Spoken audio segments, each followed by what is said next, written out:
Finally events again. I think backpack, box. What's this? Oh, even more. Okay, come on. Broskis, what's happening? Oh. That's the SEL Team Special by Katurix, where you now have the opportunity to benefit up to 25% on your order. If you order under the displayed website, use code SEL21 and make sure to order as a team or a org to be able to apply those juicy percents.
Hello, grüezi, bonjour, buongiorno, fellow gamers, spectators, and esport fans all around Switzerland, and welcome to the Swiss Esports League by BRACK Spring Season Finals.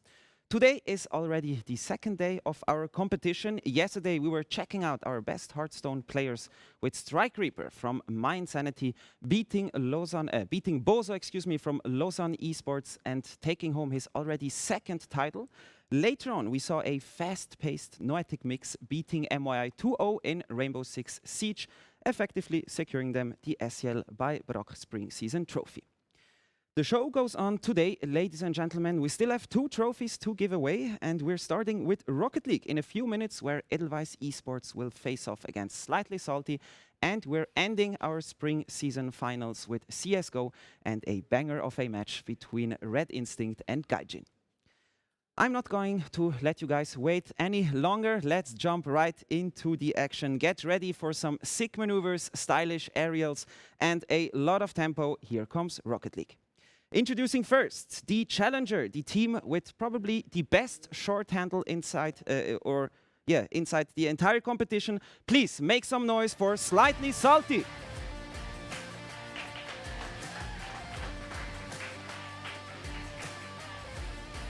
Welcome, guys. And now, introducing the current champion, probably Switzerland's strongest Rocket League team, playing out of Geneva. Please welcome on stage with me, Edelweiss Esports.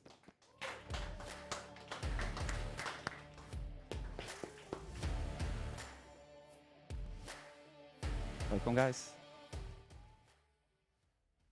So, I'll give you guys your microphones. Hold up, this is for you.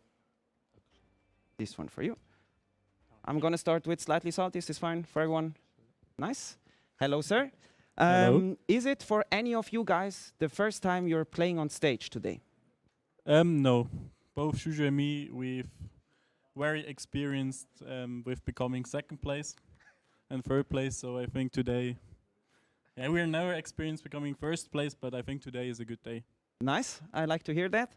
I personally, for example, know Carbo from tournaments like Euret. I know he's a pretty good player, you guys as well, I must imagine. But you're facing a pretty strong team today. Are you guys prepared? Yeah, as prepared as we can be.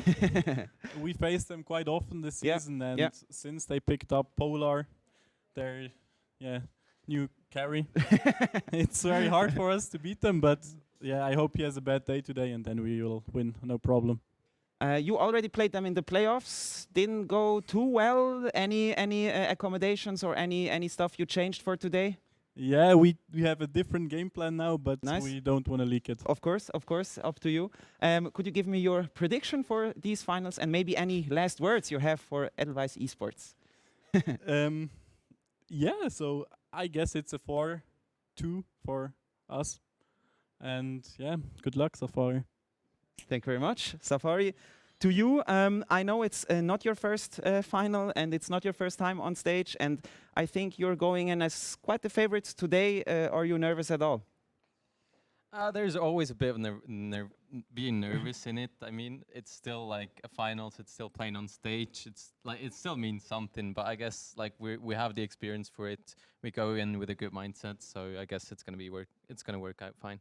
And there's been Corona as well, so no offline events for a long time. Maybe, yeah, you're not used to playing on stage again. You played at home maybe nearly for a year now. There were some finals back in the days. I knew you guys already played, but when you play against Slightly Salty today, is there anything you got to look out for, or are you just going to do the same you did in the playoffs, basically?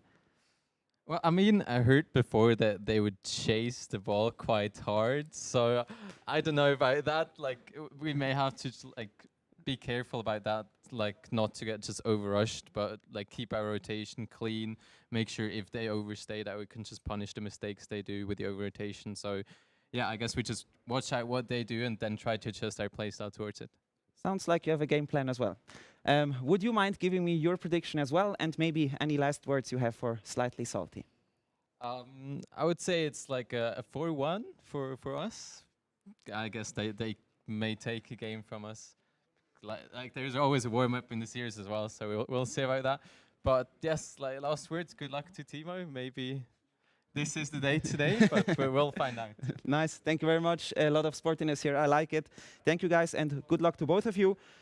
Rocket League is a young man's game, cars flying around and crazy goals being scored, so we want to make sure you don't lose yourself in the action. This is why we provide you with 2 dedicated Rocket League casters for these finals. One of them is a bedrock of the Swiss Esports League, and the other is my favorite Rocket League old hat. Hello Sharper, hello Syntax. Hello, thank you so much for that wonderful introduction. We're so glad to be here. No worries.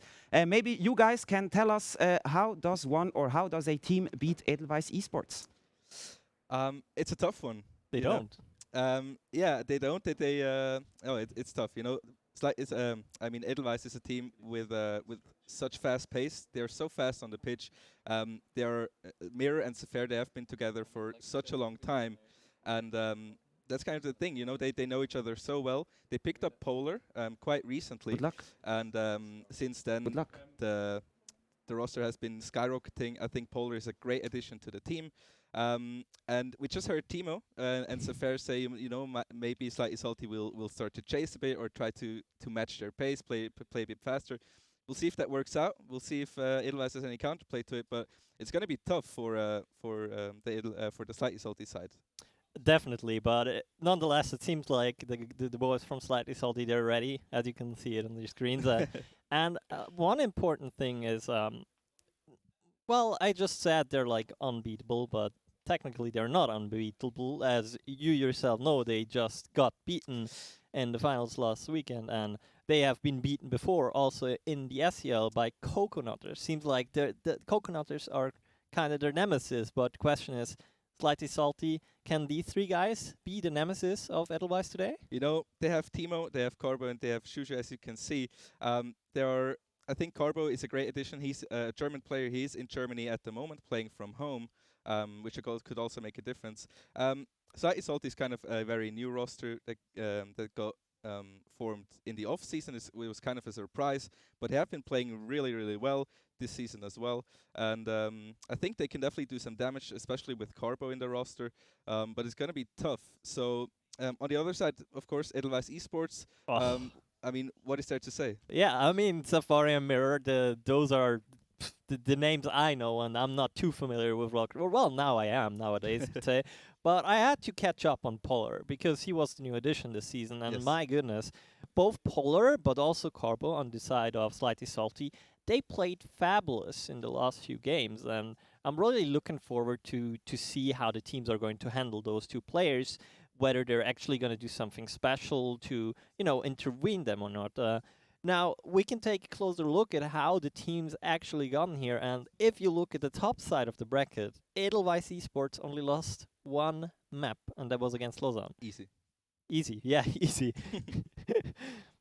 So yeah, I mean you can see they won in round one already 4-0 versus Slightly Salty. Yeah. Which is yeah, kind of forcing. We'll have to see. Slightly Salty went down to the lower bracket, but then kind of out of nowhere they got into the playoffs in fourth place from the regular season. They won against BRACK.CH Esports pretty convincingly. They had a tough series against Lausanne Esports, but managed to come out victorious. And now they are here. So yeah, kind of an upset. Also, you could argue about against Lausanne to get here, and we'll see what they can do. Now, one fact is, of course, they have Polar from England who's playing from home, and Slightly Salty. They have Carbo from Germany who's playing at home. Do you think that makes any difference? Good or bad? I think it's more about the players who are here, who can, the stage experience, the stage feeling. You know how it is, and if they can push the motivation, if they can push the play further and further, and also bring that hype from the stage here to either England or Germany, I think that's going to be the thing. And just as we say it, first game going on, kickoff started, and Safari already chasing the ball. I'm so excited for this. It's a best of 7, no winner bracket advantage, full best of 7 here in the spring season grand finals. I couldn't be more excited. Edelweiss versus Slightly, game number 1. We'll have to see how this is going. As we see Timo on a good challenge here into the midfield. The fair will play it high, but gets challenged right away. And I'm looking for Slightly Salty to just really match their pace, to really go fast here, to see what they can do. Timo out of the corner. Ball will go to the other side. Double commit coming out of Edelweiss. Now is maybe a counter play opportunity. Timo with a nice redirect. The save is there already, though. Polar in a good position there. Yeah, Polar, he was more of the offensive player for me from what I've seen. He was really always there to score, but first minute here going on, and he's already made 2 saves. So evidently he's showing that he's not only good offensively, but also defensively, which we most often have seen Zafara be kind of the core together with Miro defensively, and now they apparently found the offensive guy who can also back them up in defense when needed. Yeah, Mir always had to kind of step in the offense, and Mir is a very good offensive man. First goal. But Sefer, we talked about his defense, but there he is up front doing the work himself. Polar with a great pass coming in, Sefer picking it up. That's the first one. Edelweiss on the board.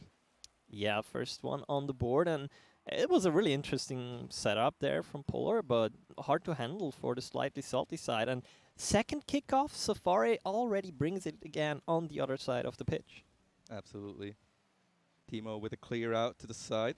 Sefer there to pick it up. Carbo into the corner once more. Polar does have some space, enough boost, brings it into the midfield. Shot not quite on target, it's a bit high, going off the crossbar. Sefer will keep it in. Mirror into the corner, Sefer there to follow up. Ball will get popped over him by Shuju. Edelweiss just keeping up the pressure here. Timo off the sidewall. Polar not able to pick it up. Double demo. Oh my god, Edelweiss just cleaning up the pitch here. Can they do anything with that though? That's the question. Mirror is there to pick it up off the ceiling. Does have a lot of boost left here. Flip reset. Not quite. Nearly. Nice attempt there. But we can already see Edelweiss is just pushing and keeping Slightly Salty in their own half. And it's so tough for them to get out of it. Yeah, the aggression coming out here from the side of Edelweiss is so far unmatched by Slightly Salty. They're literally chasing the ball and literally chasing the players of Edelweiss around the pitch. And whenever they kind of get a chance, to get on the goal of Edelweiss, someone is there. So far it's been Polar, and Edelweiss always gets the ball out so quickly, transition into the offense so fast, but slight miscommunication, nearly scored there from Slightly Salty, but flip switched again on the offense from Edelweiss. Oh, the double tap from Mir, not quite there. But yeah, that's what Edelweiss is known for, They are just so quick with the counterattacks, and you really have to watch out. Carbo now on the offense. Will get challenged right away. Fair into the corner, gets it over 1. Does not have any boost in the tank, though. Can he follow that up? Carbo with a quick turnaround. Gets it over 1. A little bit of boost left. Tries to go for the fake, but Polar will put it into the corner. Polar, one more touch. Timo has to watch out here. Flick not coming out, but it's a fair stare to follow up. Another demo on Timo.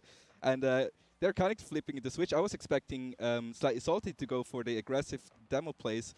Yeah, but Edelweiss just turned it on them and does it themselves. Slightly Salty doesn't even get the ground to go aggressively right now. It seems like even if they tried, Edelweiss is just that little step ahead to push further and further. And I think so far those were 4 demos for Edelweiss, and that's actually the first demo for Slightly Salty here. So I like that. So maybe finally they can get their offense going as well, punish aggression with even more aggression. Polar off the backboard. Sefer not able to follow up. Will be out of the play for quite a while. Polar will follow this up. No more boost in the corner, but gets challenged by Timo in the air. Mir there to follow up into the midfield. Oh, double commit there. Yep. Double commit in the defense. Does not get punished so far. Oh, that's kind of a misdirection. Almost works out for the Edelweiss side. Oh, the demos. They're just disrupting the play of Slightly Salty, and I feel like that must be also a pretty hard thing to deal with when every minute one of your guys is getting demoed and you have to reorganize. And here, Mirror even challenging the ball so aggressively. So it seems like Edelweiss, they got up and they ate some courage in the morning, you know? Yeah. I mean, it's hard enough to face Edelweiss without your players getting demoed all the time, and now that's an addition as well. So we'll have to see. 17 seconds on the clock. Slightly Salty under pressure. We'll have to be the ones to equalize this to go into OT, potentially. Polar tries to get it out. Will do so. Carbo there to pick it up, though. One more attack. Carbo with the flick up. Sefer there to pick it up all the way to the orange side. Ball not dropped yet. Carbo, one more chance with a good clear. Polar up. Polar is he's there again. And will drop. That's the first point for Edelweiss Esports. And I mean, it wasn't a blowout points wise. No. They got 1 goal. They secured it. So props to Slightly Salty for holding the line in the defense. And that's what we also seen last weekend when they played in the TCS finals, that they are really able to shut down the defense, to shut down the goal. But they have to do that. I mean, the cost of that is that they can't get any aggression, right? They just have to focus on defense and not let any goals in. But when do they get the chance to push themselves? That's the question. And I feel like most of the game was in the half of Slightly Salty. Oh, yeah. And if we take that further, like, who's going to get the boosts in the middle of the field? So far, it probably was Edelweiss. And if you kind of had a look at how they spent their boost, they were like, yeah, you know, well, we have more boosts anyway, so let's just use it. And they used it for the demos. They used it for aggressive commitments. And I feel like Slightly Salty, they need to get on the pitch right now in the next game and just be like, you know what, it was 1 game. Now we're just gonna go even more aggressive. Yeah. Like, yeah, offense is the best defense. That's how you say it, and that's how it is. Let's see where they can manage it here as we are in the second game. Kickoff done, and there we have it. The first demo going to Slightly Salty. All right, we'll see what they can do here as Edelweiss. We'll start it off. Polar already into the offense. We'll take it to the backboard directly. Tries to get it down to the midfield. Follow-up is there, but will get challenged by the defense of Slightly Salty. Edelweiss still in control. 1 more off the backboard. Double commit on the defense of Slightly Salty once more. Corbett, that's a nice play, getting it past 1. Gets it past the second one, but will get demoed in the end. And Edelweiss, so many demos coming out. Oh, that could be a freebie, but Carbo respawned in time. And now Polar, last man in defense. That's good 50-50, but Sefer is there to pick it up. Polar off the sidewall, barely any boost. Sefer with the follow-up will land the ball into the corner. Carbo, that's a nice flick forward. Timo to pick it up, but will get defended away pretty easily by the Edelweiss side. 1 minute already passed. So far, Slightly Salty is looking a bit more aggressive. They do get some more space as well, but can't do anything so far. Mirror, that's a nice air dribble. Good setup, a lot of space. It's so the angle. What a setup! I mean, you just can't give him so that much space. That's really, really dangerous. But it didn't get punished so far. Barbara once more to the side wall. We get into the midfield off the backboard, but that should be easily cleared by Sefer. And so far, yeah, every attempt by the Slightly Salty side has been defended, but Mirror all the way across the board with the double tap. Amazing. That's so fast. Look at it. They go from their own side of the pitch, from their own goal, straight into the opposing goal. And, oh, that must be so depressing to play against. But we got to say, so far, both teams generally doing a great job on defense. I mean, that's the second goal we've seen. Everything is being contested, and both teams, when they are on offense, especially Edelweiss. Oh, Carbo though. Wait, I mean, he just took this across the field. Look at this. Shushu with the setup. Yeah, and, Carbo with a beautiful air dribble to take it across the field. And Edelweiss not there in I mean, time. Lamborghini, right? He can take it It across works the out, field. yeah, it works out. But yeah, Edelweiss, it's so tough with these counterattacks because they play, a lot of times they play diagonally, like to the sidewalls. One is waiting on the sidewall, get a good pass there, the shot on target, and you have to be back in defense so fast against them. That's what we've been seeing here. But slightly salty, able to equalize the game. Another setup from Carbo, not working out this time. Polar now on the ball. Mirror with the challenge in the midfield. 50-50 will land in the hands of Sefer. Carbo, another good setup off the backboard. Shushu with a good shot. Ooh, beautiful. So well done by the slightly salty side. Keeping up the pressure. That's a good setup by Carbo. Polar not able to get there. And Shushu with the precision. Mirror just barely missing that one. I like it. I like it. They are bringing the aggression to Edelweiss right now. They're not letting Edelweiss play their game. They want to play their own game. And it seems to be working out for another demo from Carbocone, and they really want to push boundaries here. And so far, they are doing a pretty good job. But it's still Edelweiss on the other side of the pitch, so you cannot let loose here. You need to keep going 100% all the time. Yeah, one goal difference will not do it for you. We'll see. Timo now does have some space. Does he have the boost for it though? Flip reset coming out. Does it get it past two, but doesn't find any teammates. Carbo into the corner. Follow-up is there from Shushu. Double commit from the Edelweiss side. Can that get punished? Timo with another follow-up, but it's too easily defended for the Edelweiss side. Sefer now on the ball. Can't do anything with that one. Carbo again in the air. It's so dangerous, but he can't get the reset. Won't be able to continue that play. And it's just going back and forth so fast between these teams. Mirror with a good follow-up so fast on that one, but not on target. Carbo. That's a nice read on the save by him. It's fair. Ooh, that's not what you want to see. Carbo gets it past two. Polar there to save the day though. And slightly salty, really doing a good job. Keeping the damage low and keeping Edelweiss in check. Yeah, just like what Carbo did there, going into the offense, even stealing the boost from the defense side and be like, bye, later. But yeah, 1.5 minutes to go here in the second game, and slightly salty. They seem to have warmed up. Normally it would be Edelweiss that often had trouble to keep going in the first game, but man, slightly salty. They're turning up. They want to tie this series up, and it's still going to be a tough one. Polar keeps on going and going, defending this, and now it's Mirror catching onto the ball. Let's see how far he can carry it. Looking good so far. Carbo picked up 100 boost. Does have some space in the air. Will get it off the backboard. One more touch, but can't find a teammate. Timo will play it slow.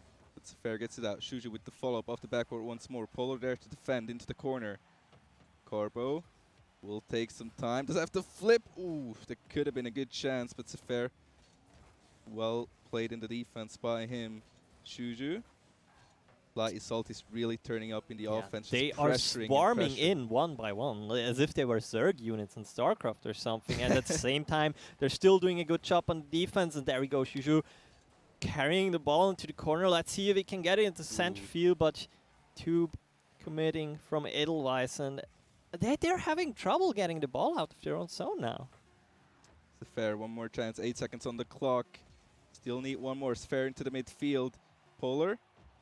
Off the backboard once more. Timo puts it into the corner. Ball is still up. Mirror. No boost in the tank for him. Carbo will try to fake it out. Ball will land on the floor, and Slightly Salty get themselves a point in the first 2 games. And I really like to see that. You know, I think they kind of find out what they have to do. They're playing really fast. They're going for the demos. They're going for their boosts. And Edelweiss, I think now it's time for them to find the answers. Yeah. Well, we had 2 predictions at the start. It was either a 4-1 from the side of Sefer or a 4-2 from the side of Timo. True. So, which one is it going to be? It's a tough one. I mean, if they keep playing like that, it's looking good. You know, Slightly Salty, it seems like they figured it out. But I don't have too much trust in it yet because, you know, it's still Edelweiss. Edelweiss will find a way to counter that as well. And we'll have to see how this goes on. But I like what I'm seeing right now. I like that it's 1-1. It's looking like a very competitive series so far as we head into this game number 3. who will get second point on the board in this series. Shuju with a good high pass, but gets challenged right away by Sefer. Carbo puts it into the corner. Polar, such a fast follow-up, but can't really handle it. Counter-attack opportunity. Shuju can't really handle it as well. Sefer will kind of save the situation and secure the ball. Mir now does have some space. Flicks it over one. Can't get it past two. A little bit too fast on that one. Yeah, Edelweiss has to be careful here in the defensive side now. If they open up like that and don't manage to get out of their zone, they often have 3 players just swarming forward, trying to go offensively, and obviously the result of that is that no one is in front of your own goal. So they need to keep that in mind. Like, if they commit, they also have to deliver. Otherwise, it's gonna backfire. Absolutely. Polar can't challenge that one. Sefer's there for the clear away. We'll get another one. Can't get the ball. I think he couldn't decide between the boost and the ball. Got nothing out of it. Pass into the midfield. That's an open net. The shot is on target. Where's your defense? Carbo is there on time. Oh my goodness. Mirror. More pressure coming out. Double commit from the Edelweiss side. Polar, a lot of boost. He sees his teammate. Mirror on the left side. Shot on target. Another save, but another double commit. And Slightly Salty is holding the line so well. So much danger from the Edelweiss side, but they are keeping it in check. Oh my goodness. How have they not scored yet? Yeah, that's some crazy play offensively, but also defensively. Carbo seems to be everywhere on the side of Slightly Salty, but now they're a little bit stuck in their own zone. Safari even pressuring forward. Maybe now Carbo, he has the chance to get about off the zone. 2 demos coming in, so this should clean up some space, but Mirror. Oof. Sadly, no boost in the tank for him. Could have been a good setup. It's a fair into the midfield. That's a great pass.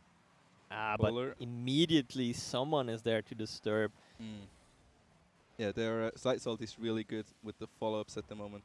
Polar off the ceiling, maybe one more into the midfield. Mirror plays it high.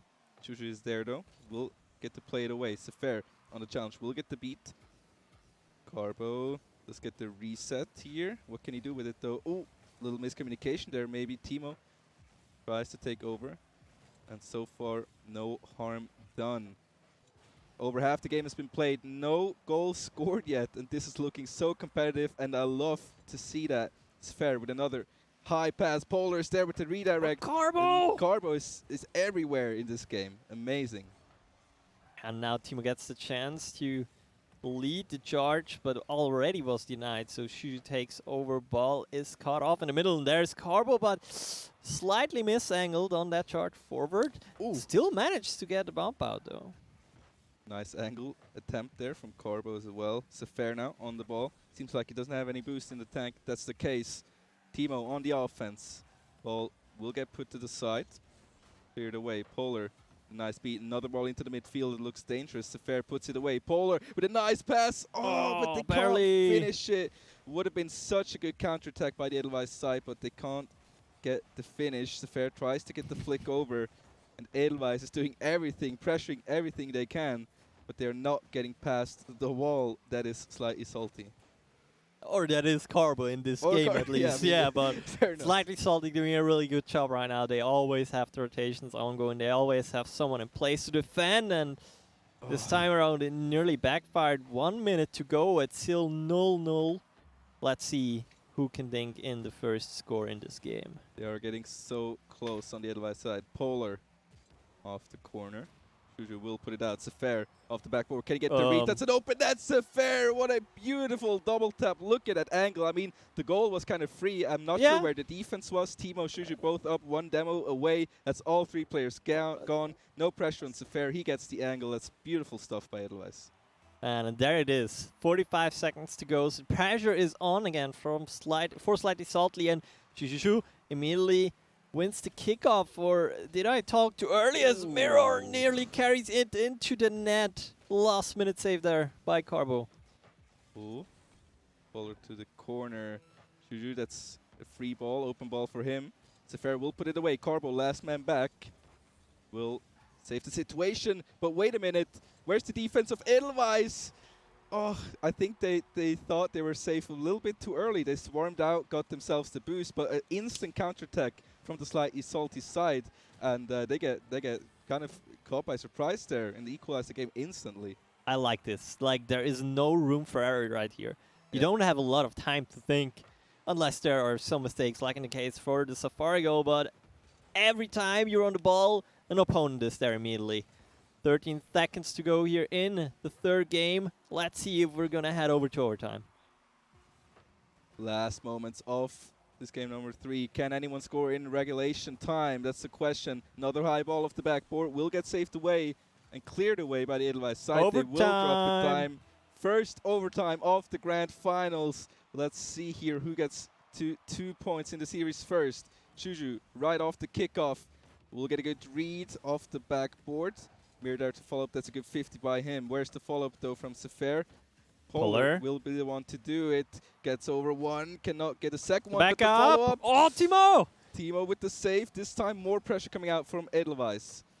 Can they keep this up? Pass into the midfield. Will find no one of the Edelweiss side. Mir is there for more pressure though. Sefer into the midfield. Polar a little bit too risky for him. Good decision to fall back into the defense there. Oh, two demos coming out. Timo plays it slow but has only 30 boost in the tank. Can't do anything with that. Shuju now gets challenged as well by Mirror. Sefer really out of the play there. It's into the midfield. Carbo finds no one though. Mirror. Fast challenge with a fake out. It's well done. Ball into the corner by Timo. Gets it past one. Oof, that's a risky situation. Now Edelweiss are the one under pressure. Slightly Salty doing a good job just keeping the ball there. Polar with a clear out. Sefer tries to keep it in for his teammate, but Mirror gets demoed away. Polar last man back. Will get a good 50 on the defense. And over a minute played already, and it's looking really, really tough right now for both teams. Yeah, I think this is going to come down to which team is going to make the first dire mistake, but the teams, they're playing so good right now. Everyone got their teammates back if there's a mistake happening, and Carbo is there as the savior again. And now maybe they can reorganize, but Edelweiss already pressuring back in again. Nice pass off the backboard. Sefer's there cannot find the ball though. And this is a good counter-attack angle. Polar almost puts it in himself. Follow-up is not there from Slightly Salty. That's off the backboard as well. Where's the follow-up? Okay, Sefer able to save the day for Edelweiss. Oh my god, this is getting so close. Carbo with another good clear out. Polar to the side wall. This is what makes them dangerous. Sefer off the backboard again. Can't find the play this time around. Polar, very fast follow-up from him again. Timo puts it out. Sefer commits, but Juju's there faster, beats him. And now it's looking like Slightly Salty is in control of the ball.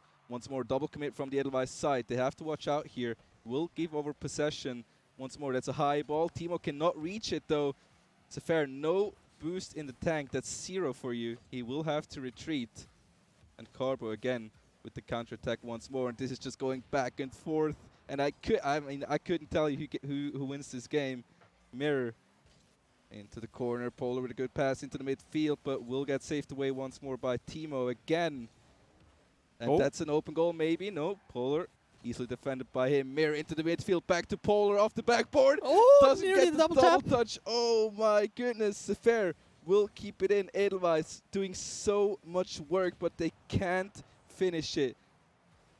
3 minutes already in this overtime, and we have seen a lot of shots going into the direction of the goal, but all of them were denied so far. But it seems like Edelweiss, they have established a dominance in the zone here from Slightly Salty, and they are always intercepting the balls. And just as I say that, Juju starts the savior, but look at that. Another play of Edelweiss. Mirror is immediately there to keep the ball in the aggression. They are just hammering those balls to the goal, and they're not giving Slightly Salty a break.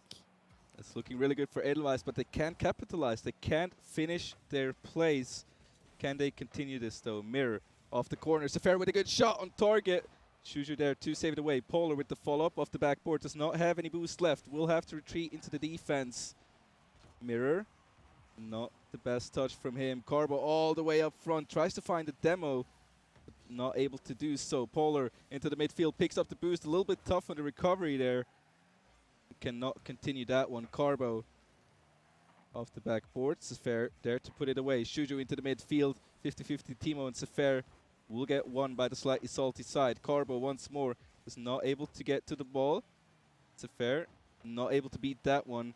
Mirror should be able to defend this one away. And now slightly salty, the ones who put the pressure on. Where's the counterattack from Edelweiss? Fair flick over one. Shuju there to put it away. Mirror into the midfield once more. Polar all the way high up. up in the air. Oh, it's looking so tough. Almost 5 minutes already into the overtime. Nobody scoring yet. So many chances. But who can finish first is the question. It's a fair. Oh, this could be a good chance. Polar does not find the pass to Fair though. Mirror, one more follow-up into the midfield. We'll give it over to Carbo. Polar off the backboard. It's a bit of a risky situation there. Fair able to pick it up. 5 minutes have been passed. We've already played 2 games of Rocket League here. Nobody able to score. Who is it gonna be here? Timo with the pass to Shuju. Mirror. That's on target. Mirror easily defended by him again. Timo, more pressure coming in. High ball into the midfield. Mirror to Sefer. Should be in possession of slightly salty once more. Carbo with a banger off the backboard. Mirror able to put it into the corner. Carbo one more pass into the midfield. Sefer there. Timo will able to beat him, but not on target. Sefer, good 50-50, but Carbo able to pick it up. Another minute almost on the board here. Nobody wants to give up that goal. Nobody wants to be the one to make the mistakes. Sefer gets them away. Maybe that's the opening that Slightly Salty needs to push the boundaries even further. They have been glued in the offensive zone here and kept on pushing those balls forward onto the Edelweiss goal. But Edelweiss, they're holding strong in the defense, and now maybe they can convert into the offense. Has to retreat a bit. Sefer is coming in, but Carbo gets around him, and again, immediately in the offensive zone where Mirror is greeting him. And it seems like Edelweiss slowly but surely is creeping out of their own zone again a bit after getting pushed on so hard here. Great clear by Mir there. It was really well done. Really important also that touch. Sefer fast paced into the midfield. Timo on the ball. Mir to pick it up. Sefer's a bit late on that challenge. Shuju with the 50-50 Sefer. Not able to pick it up directly. We'll have to get it into the backboard. I like that. Good demo onto Mirror. Carbo with a good pass downfield, but Sefer is there to stop it. And now the counterattack possibly coming out. Clear is out. Timo in kind of an awkward spot there. 7 minutes on the clock, Crazy. ladies and gentlemen, in this game number 3 in the grand finals. I can't believe it. Polar not able to get that one. Mir with a clear out. Mir with another follow-up. That's an open goal. But Timo is there still in time. Oh my goodness. Polar, more pressure coming out. Carbo puts this into the corner. Cannot get a good hit on the ball. The Edelweiss side is a bit far behind.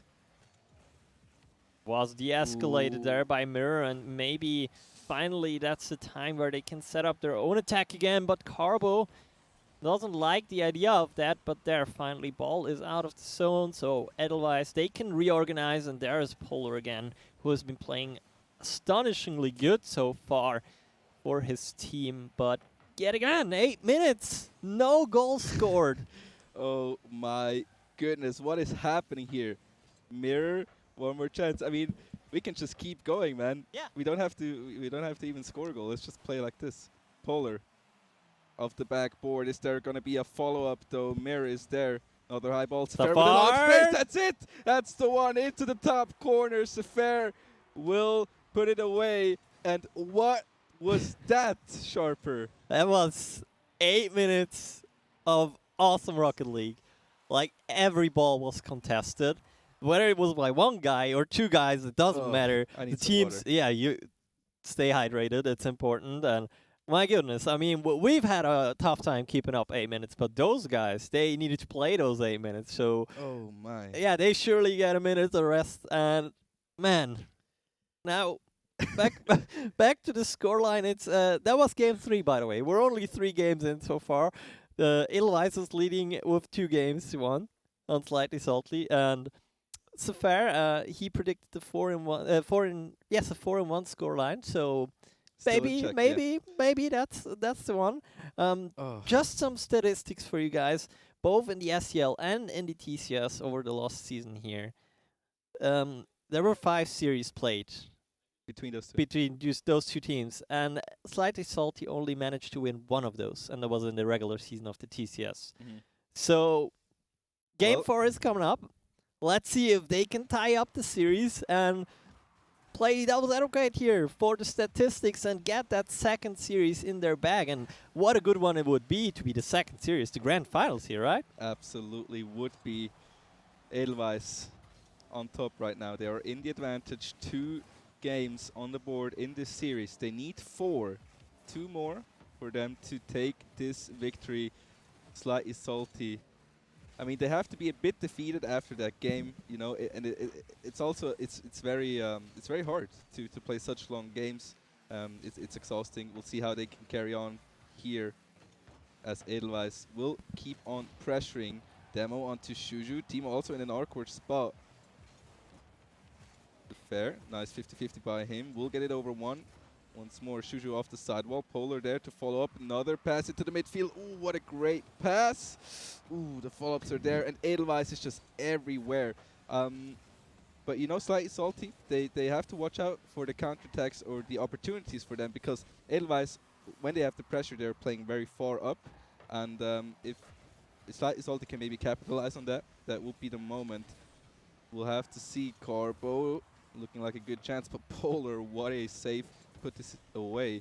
Another good save. Another Ooh. demo coming in, and I like that aggression. Like, try to be away. Ooh, what was that? Where did that come from? So much about aggression. I guess that happened all out of a demo. Just a shot from the backfield and. Oh, seems- yeah. Oh, okay. I see. I see. Fair. That's cheeky, man. That's cheeky. And that's really nice. Like, both teams are playing this disruptive play style. They don't want to let the opposing team do what they want to do. So demo left, right, and center. They're bumping into them in situations like that. So they keep on doing that, and that's the nice game that we're getting. And as a result of that, a lot of aggression.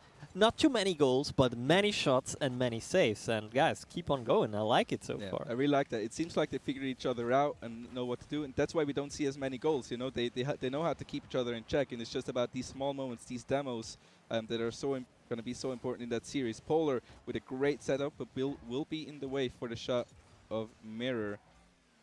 Mirror disrupting once more from the counterattack. Sefer out of the play here. Polar last man back, not able to get a touch on it. First shot will be off the crossbar. So close. Oh my god, they are able to defend it away. Carbo with another shot, but the challenge is good. See, another player might have reorganized, go back into their own zone, but Carbo was like, nah, dude, you know what? I'm going to keep it right here, right in front of your goal, so you are going to have to react again.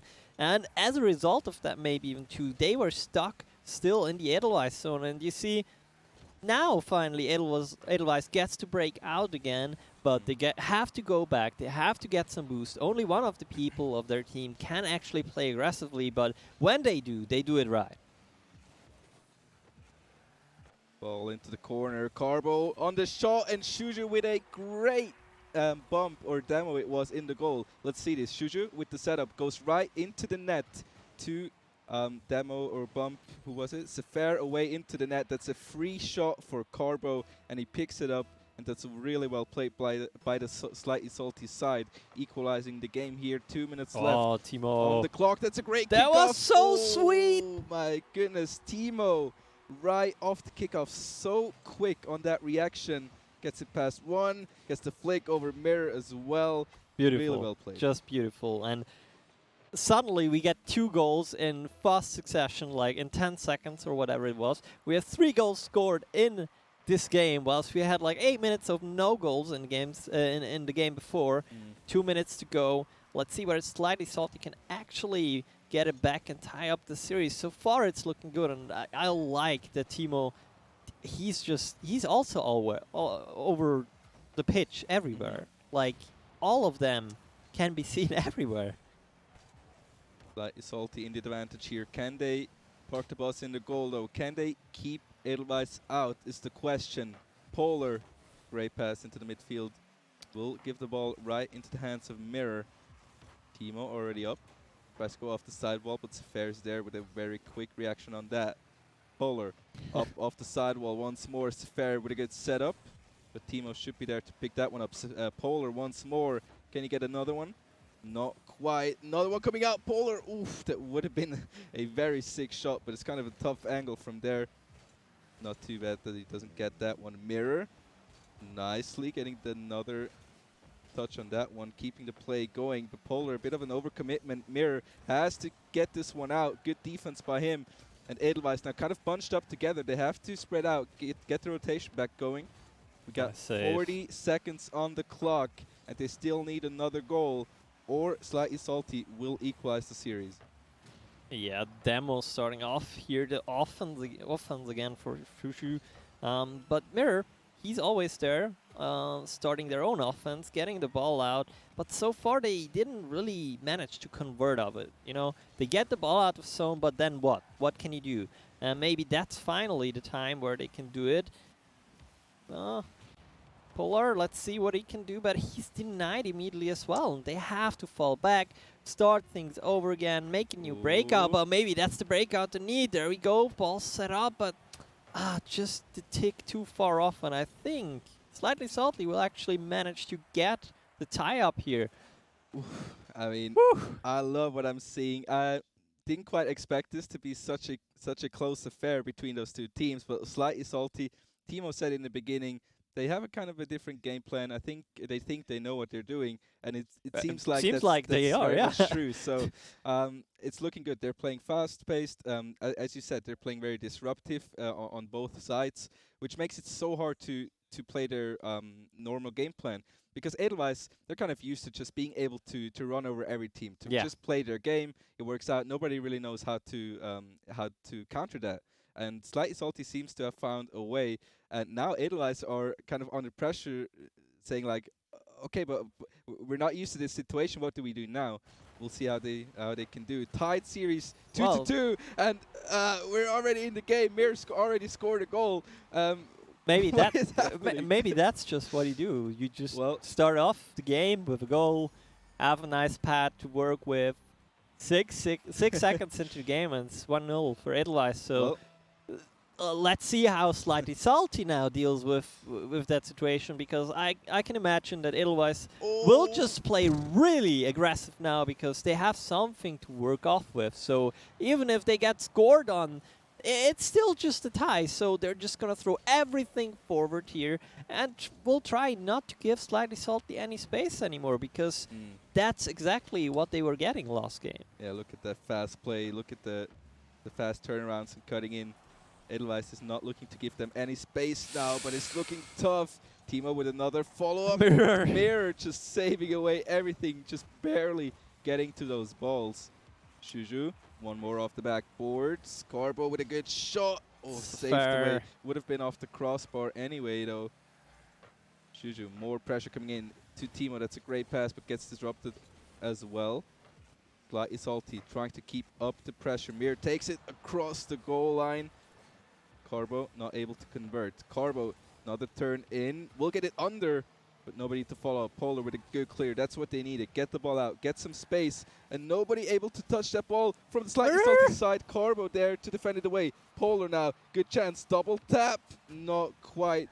Carbo is just saving away everything he can. It's a fair. Will get them out of the way. That gives Slightly Salty some space. Oof. Awkward situation in the defense there. Polar not able to get another touch on that one. Fair. Gets it into the midfield once more.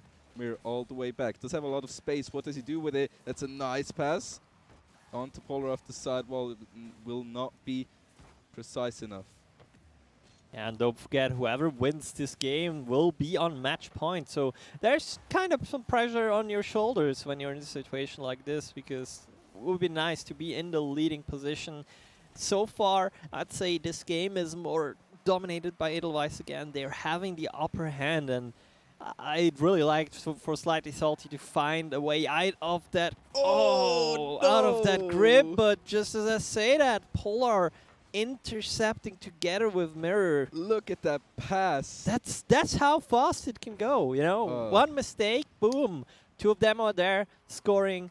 2-0 for Edelweiss, and they're on a good track to set themselves up for the match point. That's the coordination I want to see. That's a great pass. Super quick follow-up by Polar. Wonderfully done. And now slightly salty on the back foot. Almost get a good chance. Carbo not able to get this one on target.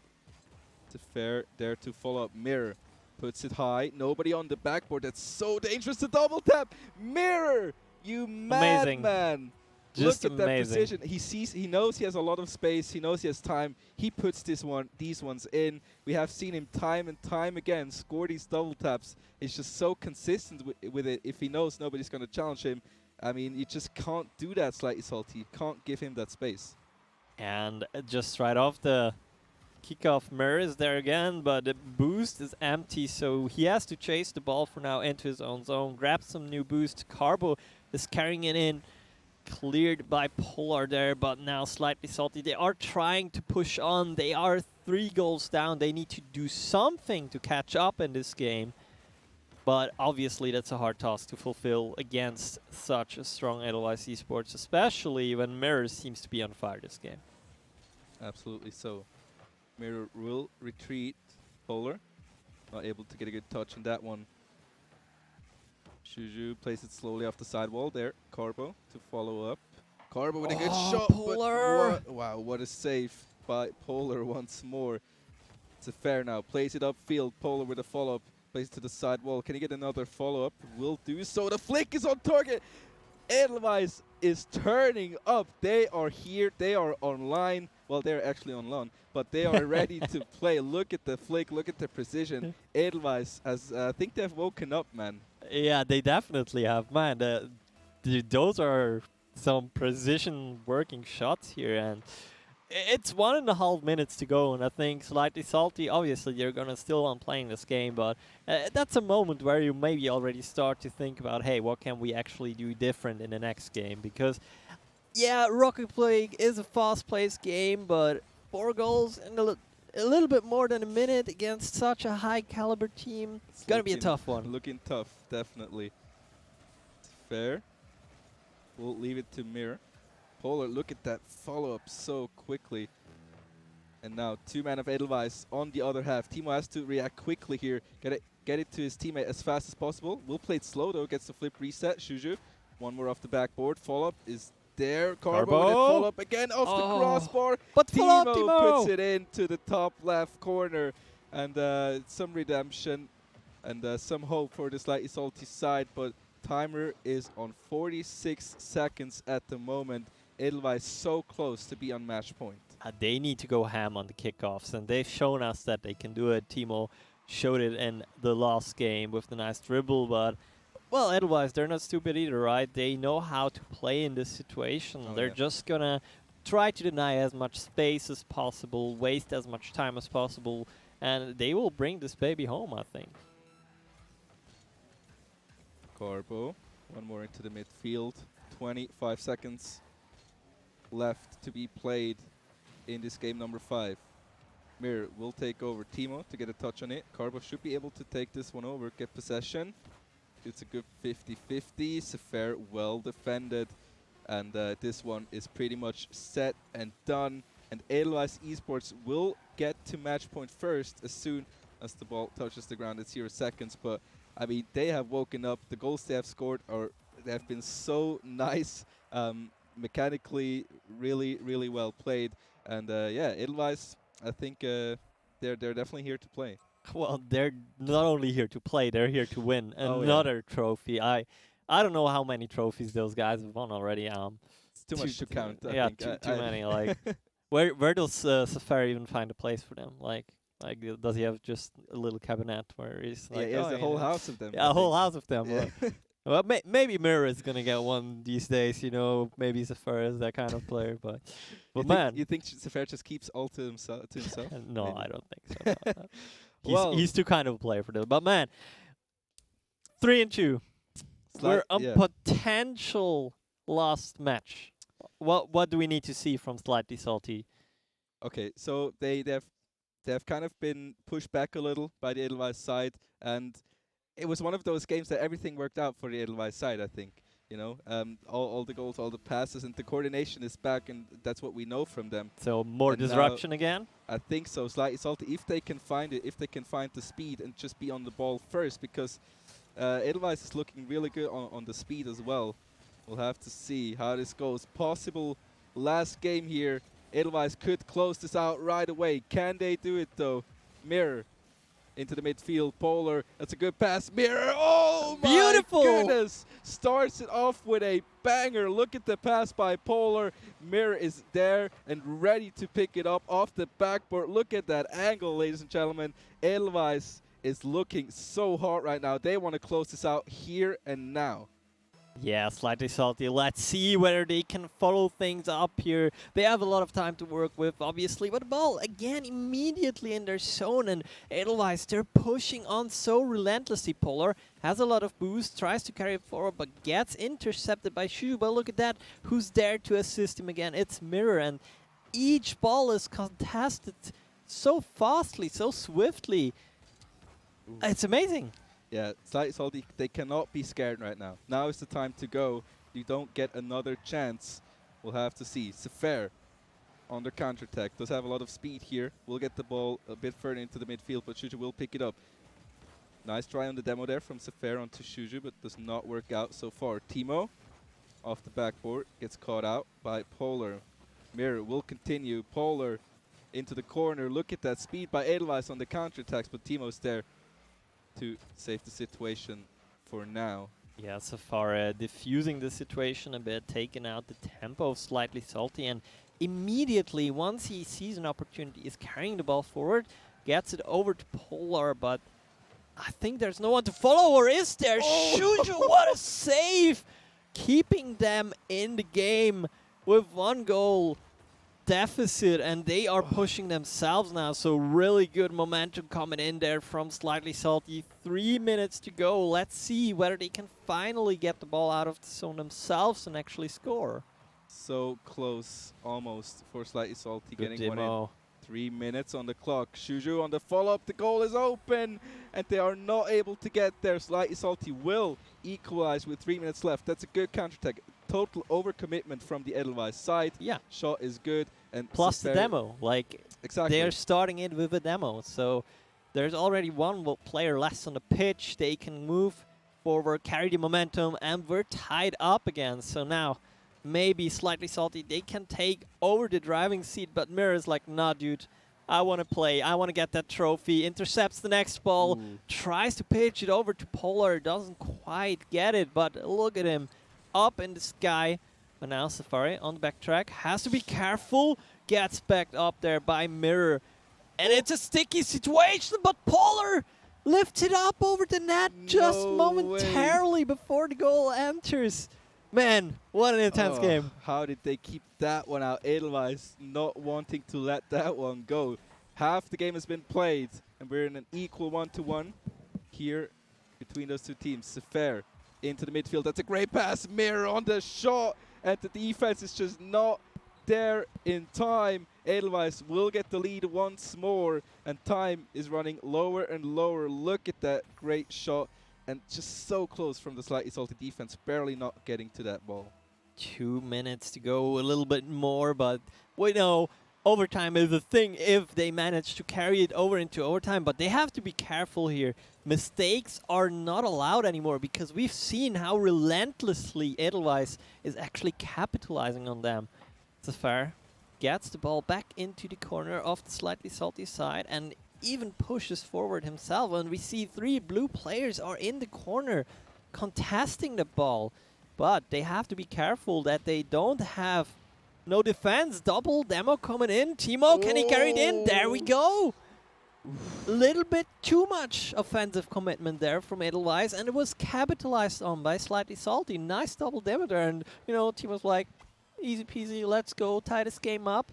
We're still in. And that's what they need to do. Find the opportunities, play safe, don't let Edelweiss score, and when you see the opportunity, go for those demos, go for the counterplay, and it works out so far as they equalize the game once more. 1 minute 40 on the clock, ladies and gentlemen, for Edelweiss to finish this out. That's definitely what they are planning to do here. Shuju on the offense here will get another good touch into the midfield, but his teammates are not quite ready. Carbo has some space and some boost, but will get challenged right away by Mir. Difficult situation for the slightly salty side. Sefer puts it in. Mir almost off the backboard again. Good challenge between Polar and Shuju. Oh, double commitment from the Edelweiss side. Where's the defense though? Okay, Polar will be able to defuse it so far. Ooh, weird angle. Oh, that's a good pass. Demo onto Sefer as well. Ball into the corner. The defense is looking very vulnerable right now from the Edelweiss side, but they do not get punished so far. Polar gets it across the pitch. Carbo in a bit of a difficult situation here. 45 seconds on the clock, ladies and gentlemen. Shuju with almost a pinch coming out of the slightly salty side. Polar with is a there. great save to put that one away. Shuju more offense. Mir puts it out. Carbo on the ball off the sidewall, but Mir with a quick play to clear that one out to the other side. Timo on the ball, does not get another touch on that one. Shuju with the follow-up, it's not on target. The follow-up is there from Carbo. And Slightly Salty get themselves a lead with 20 seconds left to stay alive in the series so far. We'll see if they can hold this out to close out this game number 6. 21 seconds. It's not a whole lot time to work with, but it's some time to work with. And if Polar and Mirror maybe get another masterpiece out of there, another finesse pass into score, then it can work. But time's ticking. Good demo to slow them down. 10 seconds to go. Let's see if Edelweiss can actually do it. Carbo plays it out. Mirror Where's Polar? to the other side. Shuju will intercept. Ball still up, but they will put it to the ground. Slightly Salty take us to a game number 7, ladies and gentlemen. I couldn't have hoped for anything better here, but it's looking like such a banger. Game 7 between Edelweiss and Slightly Salty. And what this tells us, I think, together with last weekend at TCS, that Edelweiss looking more and more vulnerable, looking more and more beatable as well. Yeah, maybe the rest of the teams just have caught up, you know?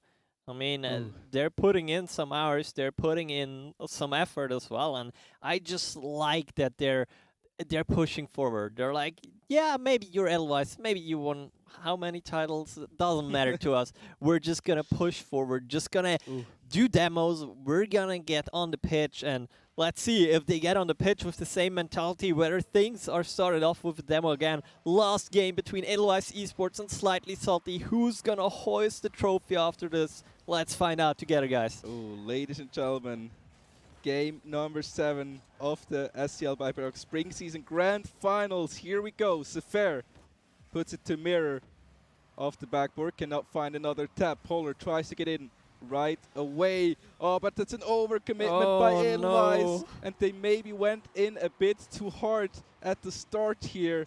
And, I mean, Slightly Salty just get a easy counter-attack by that and then get ahead after only 20 seconds played. Looking tough right from the start for the Edelweiss side. Gotta reset your mind now. Nothing happened so far in the game. There we go. Polar starting things off with demo. Ball is being carried in by Shuju. The follow-up on the crossbar. Not another one off the crossbar. Carbo has hit them quite a bit today. Bit unfortunate for him. Edelweiss now again on the offense. Carbo, let's get some space in the corner though. Good air dribble, gets challenged by Polar right away. Shuju to the side wall. Sefer there with a good challenge pass into midfield. Nearly. Almost finds his teammate there. Polar plays it back. Sefer, that's a bit of an awkward spot for him. Timo's there on the challenge. A lot of space for Sefer though. Has to flip reset. Shot is good. Double commit my nearly God. broke things there, but barely managed to keep things alive here. A lot of a boost used. Let's see whether Edelweiss can settle down because of this here in the zone. Mirror contesting Timo, but now they have to be careful. Polar there just last second there, and now he's carrying it forward. Doesn't have any boost to work with though, so he needs to reset for a little. Gets it over to Mirror, but already intercepted again, man. Edelweiss, they're not really finding any ground to work with so far. They need to fight for every little space they're taking here. Ooh, that's a difficult, dangerous ball in front of the net. But now, Slightly Salty with a lot of space here. Shuju off the backboard. Mir there to challenge away. Will put it away to the left side. Can he follow that one up? Carbo will be on the chase. Polar, oh, that's a difficult ball. Fair with a quick follow-up will diffuse the situation once more. Does not get the second 50 though. Mirror plays it slow. Oh, so dangerous. You can see kind of the Mirror was a bit unsure about that player, how to handle that ball. Very, very dangerous stuff by Edelweiss. They have to be so careful here. Another shot on target. Timo will be the one to score the second one. And Slightly Salty are running away with this one. Still over half the game to be played. But this is looking like definitely the start that they needed into this. Yeah, as you said, 2 minutes, 41 seconds to go. Slightly Salty is leading, but we've seen how fast Edelweiss can score goals, especially if it's Mirror and Polar playing together, 1 pass, 1 goal, just rinse and repeat, and the game is tied. But now they need to just first get out of their zone even, and Slightly Salty, they're doing such a great job keeping them there, even mixing in a demo or 2 here and there just to make sure that Edelweiss, they will have to pick up new boost, and they can't do anything right now. And now they are in trouble, but Polar there to deny bad things again. Absolutely, it's fair. To Mirror off the backboard, off the crossbar once more. No. Where's the follow-up? It's just not there. So close for the first one. They still got the pressure though. Polar not able to bring it in. Sefer with a shot tries to go on target. It's a bit wide. More pressure coming in from Polar, and that's what they don't have anything left to do than to just go into the offense. Time is running low. Shuju onto the sidewall. Mirror off the ceiling, looking like a good setup. Mirror, oh my goodness, he just does it again and again. Look at this man off the ceiling, gets 1 touch, gets a second one off of the bounce. Beautiful stuff, and Edelweiss is back in the game. Yes, only 1 goal difference and 1.5 minute to work with. That's a whole lot to do, and maybe it's just Mirror gonna be again who's like, you know what, let's get the ball up high in the sky, and there we see him. Let's see if he can do it. A little bit of a misdribbling there, anti-interception from Slightly Salty. Edelweiss needs to be careful that they're not punished on their own side now. But you know what, Polar is there to the rescue, tries to set it up high for Sefer. No one is following though really, so Polar has to take things into his own hands. And they're just playing at the backboard, denying everything and trying to get a setup out of it immediately. 1 minute to go now. Syntax, will they be able to tie things up? 1 minute and Edelweiss could be dethroned here. Mirror takes it into the midfield. Now counter-attack coming out from Carbo. Polar, that's good clear off of the backboard. Timo there to take it away. Mirror will take his time to get the flip. Oh, it's good. it's gonna go in? Oh, no! It will go in. Slightly Salty not able to keep this one out or to get it out. It was so close, but Mirror, the man to save them, save the game, and Edelweiss is alive here. We got an equal game. 40 seconds on the clock here in game number 7, ladies and gentlemen. Polar off the kickoff. Does not have any boost to follow up. Oh, Mirror was there, nearly could take it over, but just barely missed it. Now 30 seconds in the Grand Finals, Game 7. It's so intense. Maybe we're going to go another 8-minute overtime. Let's see. We'll have to see. Fair has to watch out in defense. Crossbar. Does get it away. He's on the backboard. Should be safe so far. Puts it away to the left side. Counterattack from Mirror. Carbo is there though. Carbo puts it up front. It's fair. Plays it slow. Will put it away. But Carbo on target. Gets saved away by Polar. It's just there in time. Mirror now. Maybe one more Mirror chance. special. Will get dropped to the ground. We got overtime. Game 7, ladies and gentlemen. What can they do here? We'll have to see. Already demo onto Mirror coming out, but Edelweiss is on the attack. Sefer right away off the pass will get saved away. Mirror pass into the midfield all the way across the pitch. Sefer is there as well off the backboard. Shuju plays it away once more. Counter-attack coming out. Timo gets a demo onto Mirror. Carbo to the side wall. Polar now does have 40 boost in the tank. What can he do with it? Flip reset. Will get challenged right away by Shuju. Mirror takes his time. Does not get it past one defender. Shot on target will get saved away. Follow-up coming out. Is this an overcommitment from the Edelweiss side? Mirror is there. Should be able to get that one away. And it's looking so tough. Mirror on the case. We'll get the demo on Shuju. That's well done. Polar puts it forward. Sefer there to take over. Tries to get the dribble going off the corner. Mir's there. Another follow-up coming out. Mir with the shot. No follow-up. Gets saved away. The defense is so good. Holding on for slightly salty. Polar cannot get it away. Carbo now into the corner. Mir to get the challenge, but does not get a good 50-50 here. Polar does get himself some space. Shuju to follow up. Timo on the backboard already. And that's the counter-attack. Who is in defense here? Nobody is! Polar will finish it. Edelweiss Esports are your spring season 2021 champions. Oh my goodness. And Polar, he's not here. But Fair and Mirror, and my goodness, Polar in conjunction together with Mirror, they have been so amazing. And obviously Sefer, we cannot take him out of the equation. Also an amazing player, the backbone of this team. And I think we're just gonna hand it over to the stage. Reto is there together with Edelweiss Esports, who are claiming the title. Congrats from our side. Take it away, Reto. And we have a winner. Ladies and gentlemen, please make some noise for your spring season Rocket League champions, Edelweiss Esports.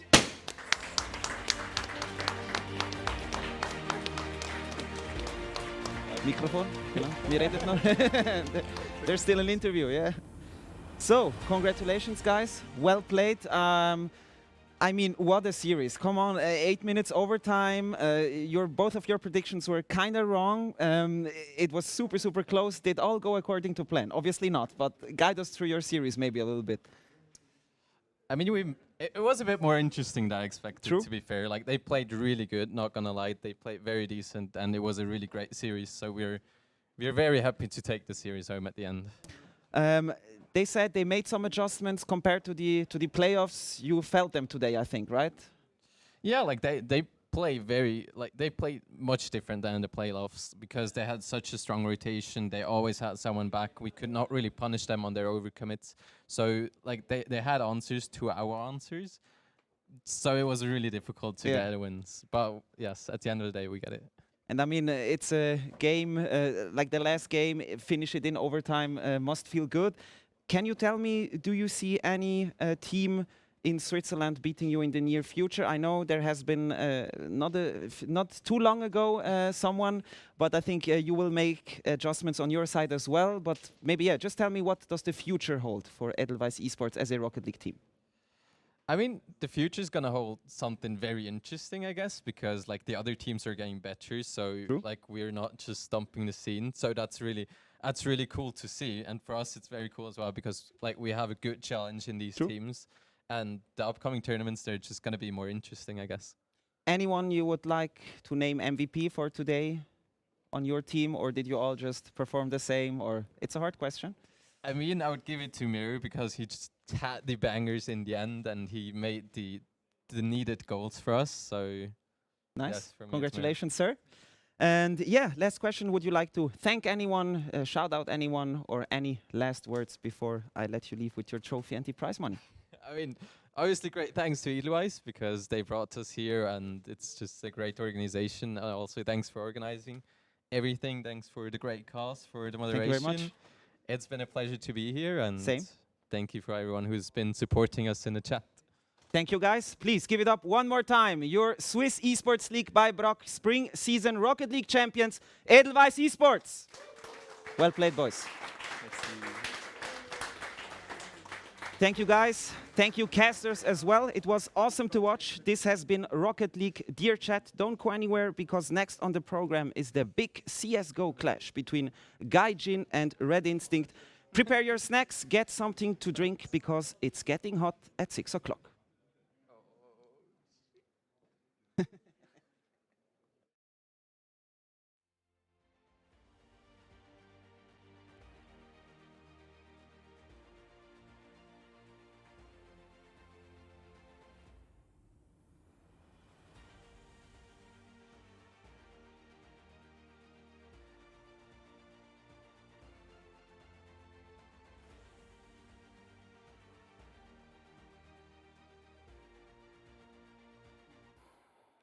Finally events again. I think backpack. box. What's this? Oh, even more. Okay, come on. Broskis, what's happening? Oh. Ah, that's the SEL Team Special by Katurix, where you now have the opportunity to benefit up to 25% on your order. If you order under the displayed website, use code SEL21 and make sure to order as a team or a org to be able to apply those juicy percents.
Finally events again. I think backpack. Box. What's this? Oh, even more. Okay, come on. Broskis, what's happening? Oh. That's the SEL Team Special by Katurix, where you now have the opportunity to benefit up to 25% on your order. If you order under the displayed website, use code SEL21 and make sure to order as a team or a org to be able to apply those juicy percents.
Welcome back, dear eSport fans. Welcome back, dear spectators. Welcome back, dear Twitch chat. Welcome back to the Swiss Esports League by BRACK Spring Season Finals. We're getting to the last segment of our finals already, as two of the strongest and most experienced teams in Counter-Strike Swiss Esports history are going to clash. And I hope you're seated comfortably inside your homes and you're cooled, because I can tell you temperature in here is already rising. Crank up the brightness a little bit on your devices, turn up the volume, and don't blink, because these guys shoot fast and accurate. Ladies and gentlemen, here come your Counter-Strike Global Offensive Spring Season finalists. Introducing first, playing out of Fribourg, a team with an impressive resume inside Swiss CSGO, led by Captain Xreal. Please make some noise for Red Instinct. Welcome, guys. Welcome. There you go, sir. Introducing next their opponents, playing out of Bern, led by Captain Z, dominating the Swiss CSGO scene for the past few months. Please give it up for GAIJIN.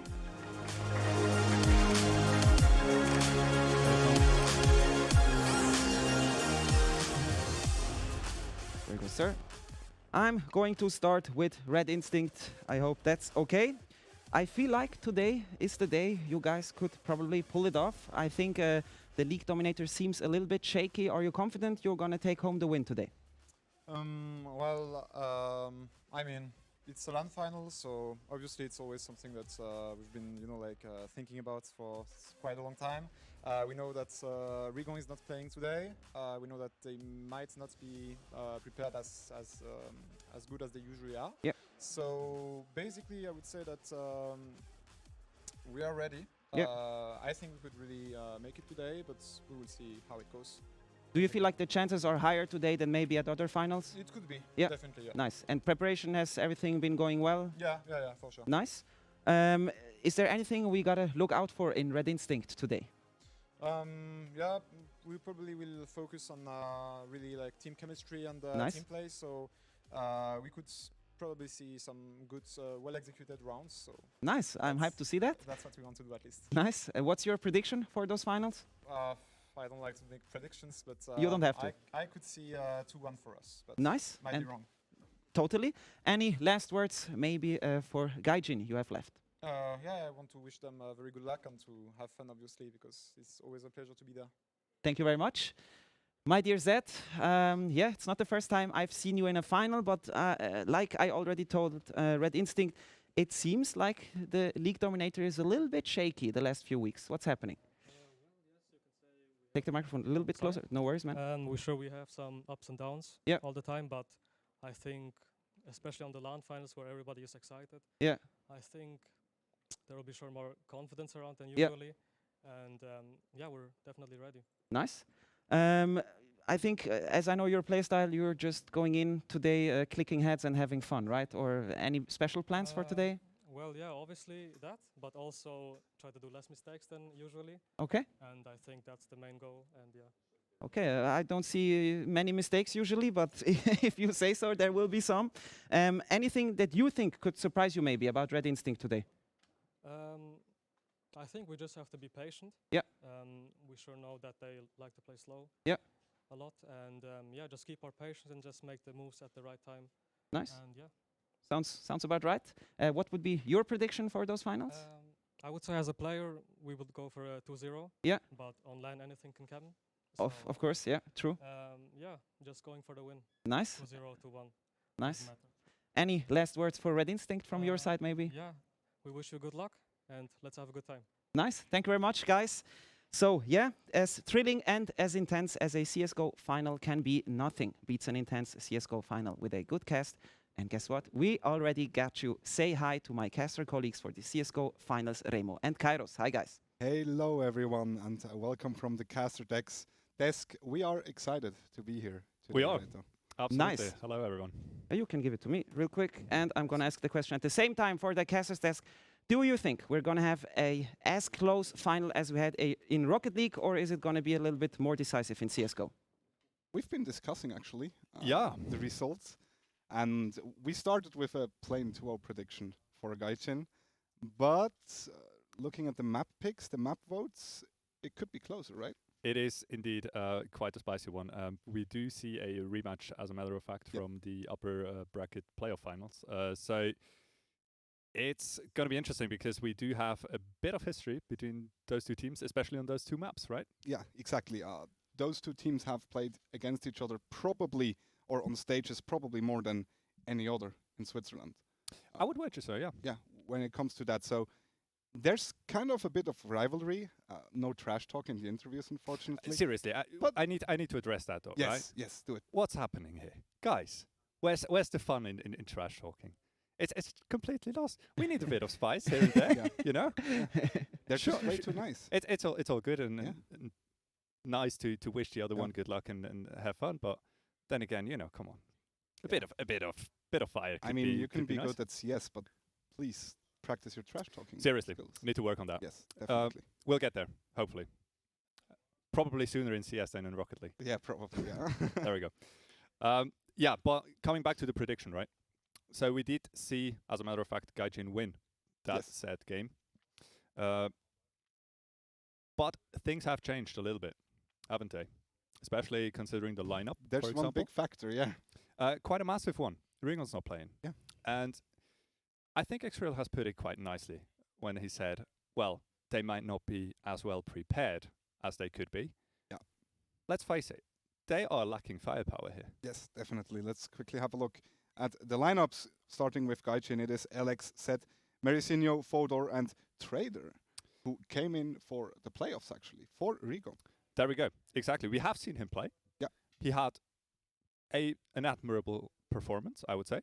Certainly pretty well off in that very I think that very match that I'm talking about. Yeah, I he had think a very did good play for performance. 2 maps. Yeah. On Dust 2 and Inferno. Yeah. Rigon did switch in for him on the Nuke Decider though. And just to bring everyone up to speed, he had an absolute banger of a match, monster performance, joined the server.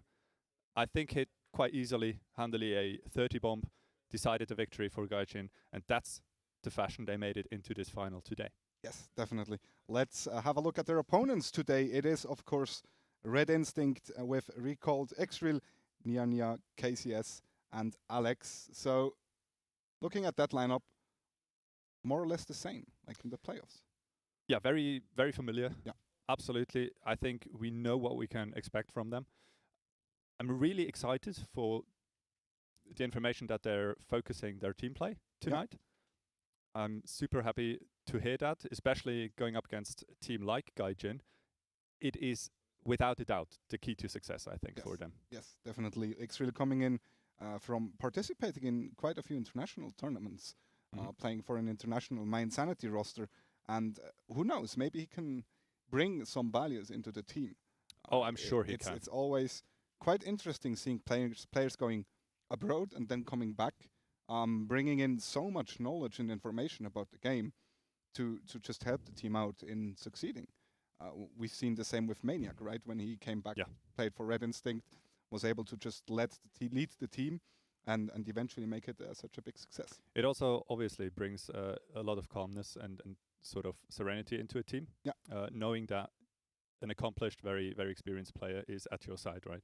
It just kind of brings the mindset into the right space, I think.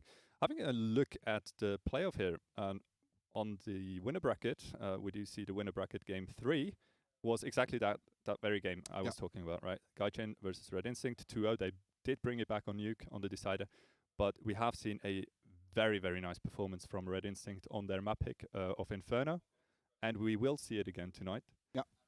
And therefore, I will have to say I probably am going to switch it up with my prediction and switch it from a 2-0 originally to a very close 2-1. You think so? I think so. I had a short talk with Seth actually before the game, and he said they're quite fine with Inferno. They now know how they play on Inferno and are able to adapt on it. So so they did put work in it. Probably not. We know them, but it's just the fact that you know how they play. Like if they have some kind of strategy or kind of build up, for example on the T side, which puts you totally off guard, and then only after, let's say, 10 rounds you realize, oh, we need to do this against that, then it might be too late, but it might be soon enough to actually bring it in for the next game. All right, real talk then. Yeah. Do you go for a 2-0? My heart says 2-0. Your heart says 2-0? All right. My brain says my brain still says 2-1, actually. Yeah. All right. Okay. I guess we'll have to find out. But I will settle with a 2-0 so we can have some kind of a battle. All right, there we go. See, I do believe mostly in I'm right, so. Okay. Sure. It is. Out of nowhere? Yeah. No, not out of nowhere. No. We should keep track. Well, we'll come back to that later on. Yeah. For sure. But it should be a good one either way, obviously. I think we do have also the pick ban phase in total. Yes, exactly. Or not quite yet. We could give them a sneak peek. Well, I obviously you kind of spoiled it, something. Well, actually, pretty much everything. I did say it was a rematch, right, on the maps. Yeah, but they they don't know which one the other ones were. Okay, so we will see Inferno, obviously. Yeah. But let's have a look at the other ones as well. Yeah, it will be actually Dust 2, Inferno, and the decider on DE Nuke. Shall we get there? Exactly. We will. Will we? I hope so. Nuke is always very fun to cast, you know. It is, yeah. It can be very fast-paced as well. Yes, and it does play out so incredibly different than any other map, obviously, in the current active map, active duty map pool. There we go. Oh, that was nice. Well, you still got to wrap my head around that one. Yeah. A map pool, by the way, that has been changing quite a bit lately. Yes, with the DE Ancient coming in. What do you like? Do you like the map? I have played it quite a bit so far, and I honestly believe, obviously, you know, there's always a little caveat. Yeah. They still need to work on loads of things, right? There are spots that are slightly broken. There are angles that don't work out quite so well as you would wish them to. But in the general, like in the big picture, I think it's going to be an absolutely fantastic map, and it's going to be something quite different again. Yes, I do actually agree with you. Just looking at the layouts, the paths you have. Yeah, I know. But sometimes I have to, you know. Right. No, actually, I really love the map. I think it's a really good map. I like the fact they bring it that jungle feeling again.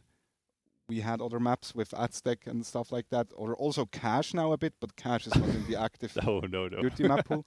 But I just like the colors, the textures. Yeah, it feels really new. Yeah, exactly. It's a change for the eyes as well, as gameplay wise. Certainly something to look at, to look forward to in the next season. I'm sure. You know what I like the most about the map? Like the skyboxes are so open. That is true. Like I'm so much looking forward to see what teams can do with it. Should be a pretty good one. All right. Looks like the teams are getting ready. We see the beautiful sands of Dust 2, so to speak, where we will see those two teams clash for the first. I'm going to say it's going to be 32 minutes, and then GAIJIN will take it home. Okay, sure. It is obviously GAIJIN's pick, as you can see on the top left corner, just to reiterate that. And you have to give it to them. GAIJIN, all throughout this season, they have looked incredibly dominant on this map. Yeah. It is a tricky one to go up against them. But then again, you know, coming back to X-Real's world, they are prepared, they are focusing team play, and I would expect them to have put quite a bit of work into Dust 2 as well, because let's face it, they probably could have expected GAIJIN to go for a Dust 2 pick, right? Yeah, and the fact they didn't ban it kind of tells us that they have something in their mind. Like, you're not gonna let them pick the map if you do not have some kind of game plan in your mind to actually take it from them. My point exactly. So, yeah, that it could be a spicy one. The question though will be, will that work? Because if it won't, it's pretty much a map loss if your opponent just plays it the same way they always do. There is a certain gamble aspect involved in it for sure. But then again, I guess every time you want or you try to anti-strat your enemy team, there's a bit of that, right? Yeah. At least, and I guess you could see that as a positive, especially for Red Instinct in this matchup, they do have a whole lot of experience going up against GAIJIN, and they had the possibility to see them pretty much on every map multiple times throughout the season. True. You know what might be a factor? It might be because Rigon is not playing. Maybe that was the point where they were like, hey, we've seen Rigos just dominating us on this map. He's not here today. Fair play. We might pick Dust 2 and work off from it. Could be. Then again, I think that the whole issue of Rigon kind of being missing for GAIJIN, I do have a slight fear that it might be affecting GAIJIN deeper than just him not being on the server, but rather that sort of mental aspect to know there is always Rigon to fall back on, right? Yeah, he's our full backup if all four players are having a bad day, right? For example, because he can take down a team on his own. But now let's focus on what we have, and that is the first round. We have GAIJIN versus Red Instinct. We are live as we see X-Real instantly making sure that A-Long side is safe. On the other hand, we do see... Oh, that doesn't seem live. Is it? Definitely not. Thank you very much, production. All right. So apparently we do still have a couple of hiccups here. But yeah, talking about the teams real quick. Nuke. They played on Nuke as well, both teams. Mm-hmm. And I think Nuke will be an open playground, actually. Like, I'm going to be honest with you. If it comes to Nuke, then my prediction is anyways wrong, so might as well see Red Instinct winning the game. Now, here's the point. Thinking back to GAIJIN versus Red Instinct on Nuke, certainly Rigon had a massive impact against them, just going for a monster game. But still, I did think Red Instinct was looking slightly shaky on Nuke, on their side. So I wouldn't necessarily put it past GAIJIN, even without Rigon in the lineup, to come off a fairly confident win on Nuke as well. So that's basically what I'm going off when I say GAIJIN will win 2-1. I do expect Red Instinct to win Inferno though. Okay. Do you think the knife round will be a deciding factor on Nuke? Because we've seen CT side being so strong on Nuke. Or do you think it doesn't really matter when it comes to two teams of that level? In the end, I do believe between those two teams, it will not be a deciding factor. It might be very much a factor concerning the pace of the whole map. Yeah. The sort of the dynamic, especially early on, of course, on the CT side. If you, for example, stumble and trip, and the terrorist side, they are off to a good start and rack up the numbers, right? Like they start off with a 5-6-0 lead, for example, on the T side. That certainly is going to be a bit of work to overcome that setback. Overall, though, I don't think it will be too much of a changing factor, really. All right. I would actually love to see Nuke. Me too, obviously. I've said it before, I'll say it gladly again. Nuke is an absolute fantastic map. I think massively underrated in general. Yeah. And it's a shame it's not played more often. I do believe, especially during season time, many teams probably don't feel quite as confident on Nuke to actually make it a first pick, and especially with the setup that we're having with the BO2, right? Yeah. You need to go for that absolutely crystal clear favorite pick of yours, because you can't go for any gambles throughout the season. You can do that in BO3s, no worries, because you still have sort of a little bit more room to work with.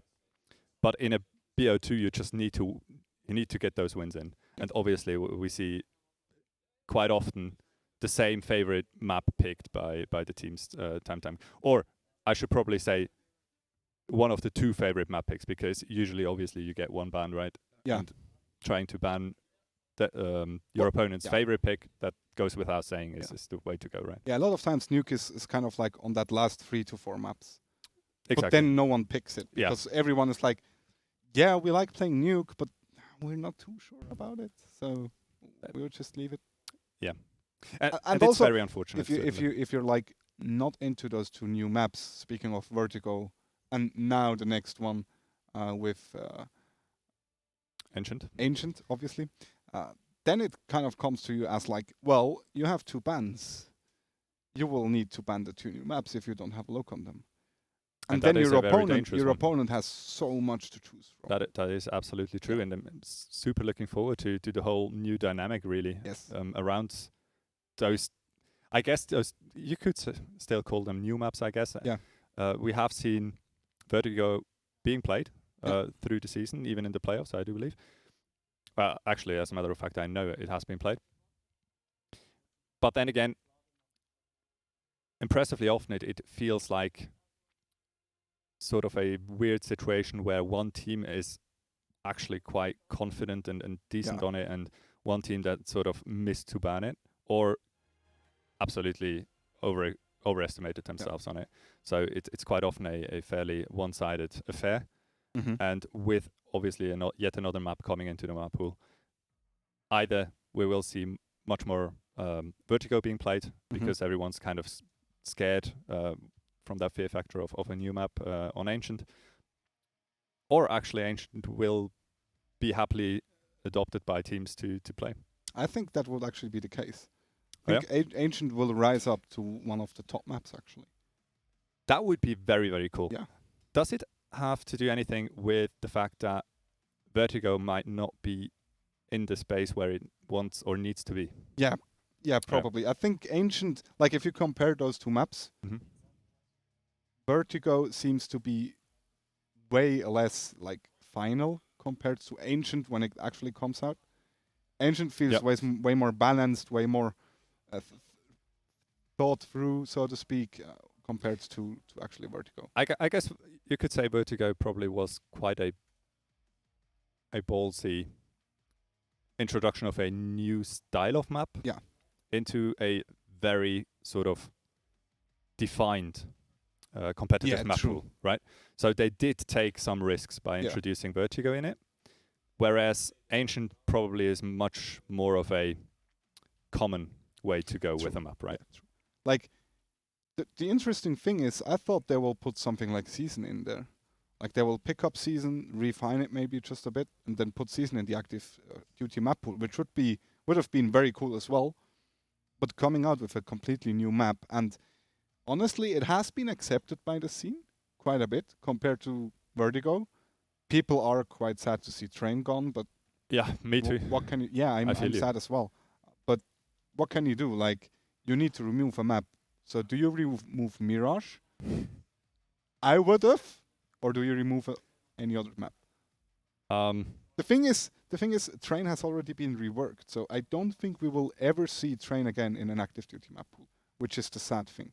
That is probably actually quite realistic, I have to say, which is super sad, really, because I still, to this day, believe Train one of the most viable competitive maps in CSGO. Whereas you spoke about Season, it's a fun map to play, no doubt about it, and it does give you a very new perspective to a map, but it would have to be reworked quite a bit, I believe. You think so? Yes, because it tends to be a very, very slow map because of the very far rotations you need to go through on the T side. Yes. Even on the CT side, as a matter of fact, it is quite a ways to go from one spot to the other. Doesn't matter whether you're T or CT. So I feel like Season kind of cramped together slightly, made slightly more compact. That could be a brilliant map addition to the map pool as well. Right. But then again, you know, the everlasting issue of Mirage, for example. I see where Valve is coming from. Yeah. I'm not gonna lie. Mirage is probably one of the most played maps as of right now, and it would be a very risky move to remove it out of. Well, it wouldn't be out of the blue, but you would lose. Cache was a very frequent played map as well, and they removed Cache. But nowhere near the levels of a Mirage, I feel like. Back then, I think Mirage and Cache was kind of like on the same level, no?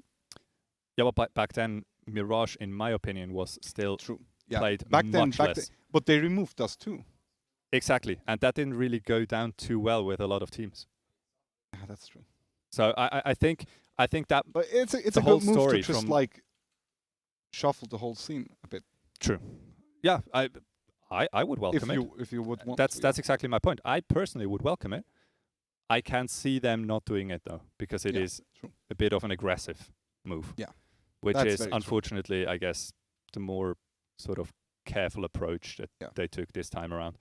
But then again, you know, in general, I guess new maps probably a net positive either way. So always happy to see some changes. At least it has been a very long time after all since we've seen a change to the map pool with Vertigo. I think it was over 2 years or something like that before Ancient now got introduced.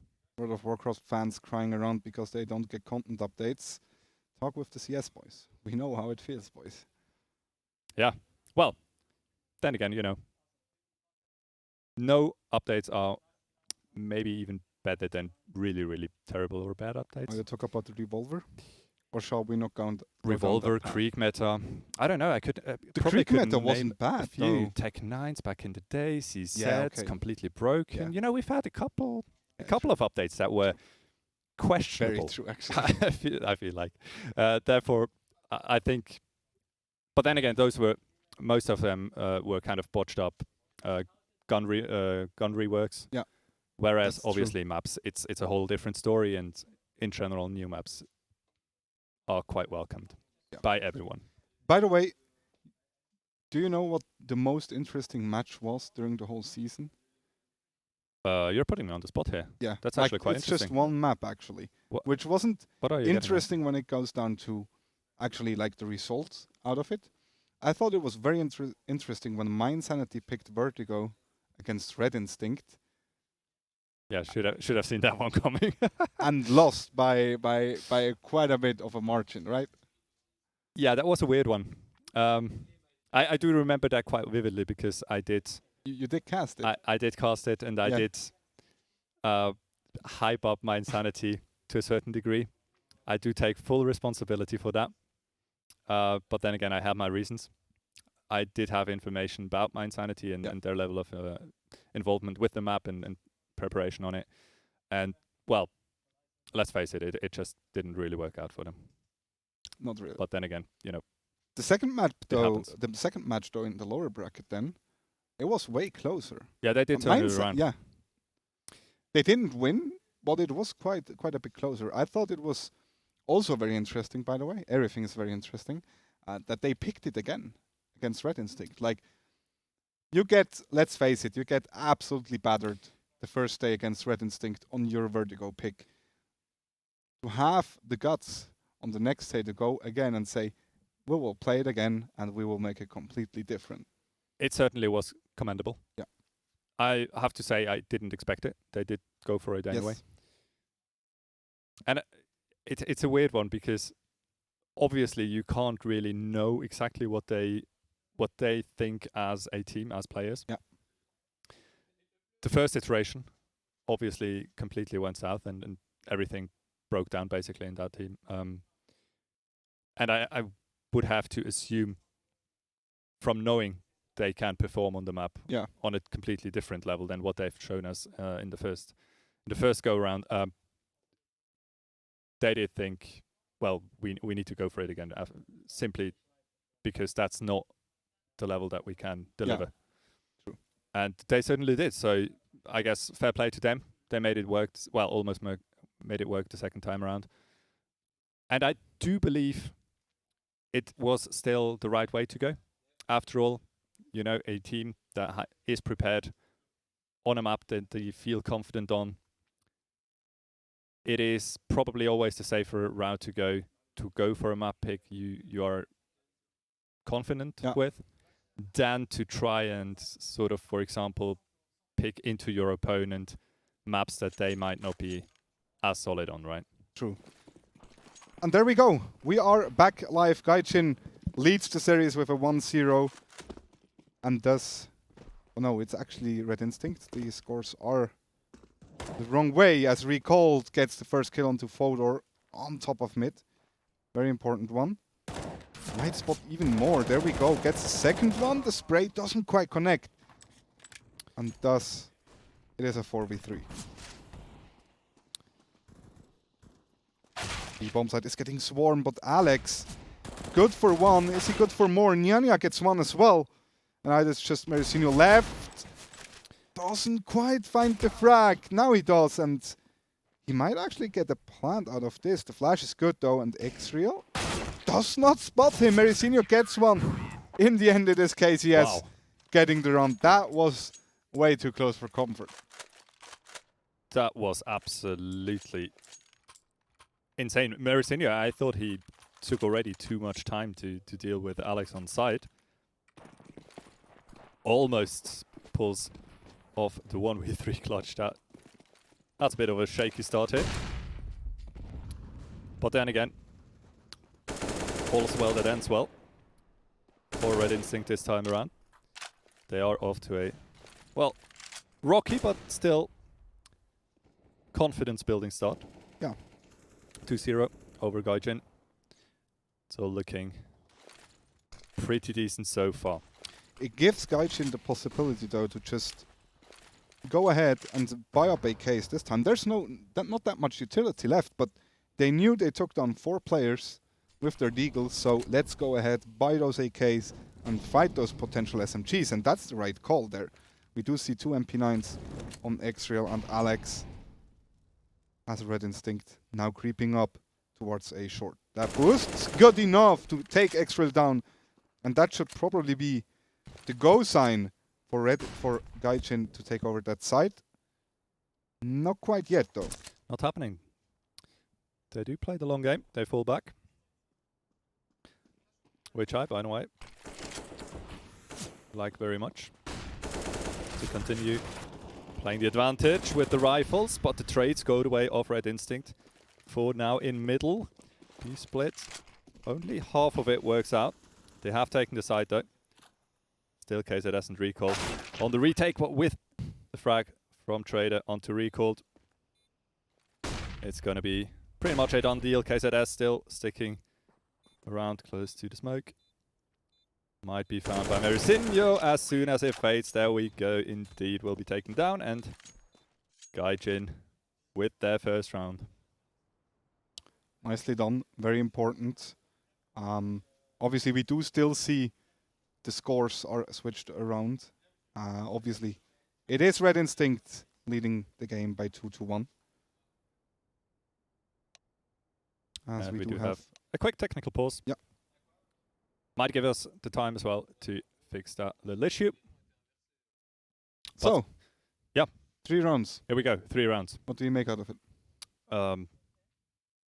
Difficult really to analyze, well, basically only 2 rounds that we've seen so far. Yeah. Then again, a bit of a rocky one on the Red Instinct side. Winning it just barely. Yeah. not really looking too calm. Still a bit shaky. It is. I wouldn't necessarily say shaky, but after all, it might have just not really gone their way. They had 2 players that needed to rotate from very far away. Obviously, Alex did what he could to try and stay alive to kind of make that round go their way in the end safer than it did. Yeah. But of course, that one frag, obviously, from Marisinho was absolutely nuts. Also very important. Takes on another weapon. Gives GAIJIN the possibility to buy up with AKs. Now they won the round. They will be able to buy up again. Red Instinct will go down into a Nico round. So it might be very well a tipping point, really, Yeah. early on here for GAIJIN. After all, the last round, it wasn't too difficult going up against a significantly worse equipped CT side. And still, you firstly need to pull it actually off and need to get those rounds under your belt. After all, we have seen many rounds being won by only, for example, Deagle Armor. Yeah. Not really mattering all that much whether it is on the CT or T side, but still not going to take anything from Red Instinct. It is going to be a bit of a challenge here. Very true. We do see NaCl with a scout, and it is actually a force spy for Red Instinct. And I like to see that scout in play, you know. Yeah. Sure, Especially Deagles are with nice. those Deagles. Yeah, exactly. Deagles are all nice and well. They hit hard. But to get actually multiple frags with a Deagle in a round, that is something pretty tricky. X-Real makes it work, Dave. Nice start. And that is so much information gained as well for Red Instinct. Tunnels completely clear. They did peek into it real quick. Fall back right towards Fodor. Might actually catch him off guard. Still gets a 1-for-1 trade. That's not too shabby. Yeah, but that should also spoil quite of like the locations for GAIJIN right now. It is all around mid and day long.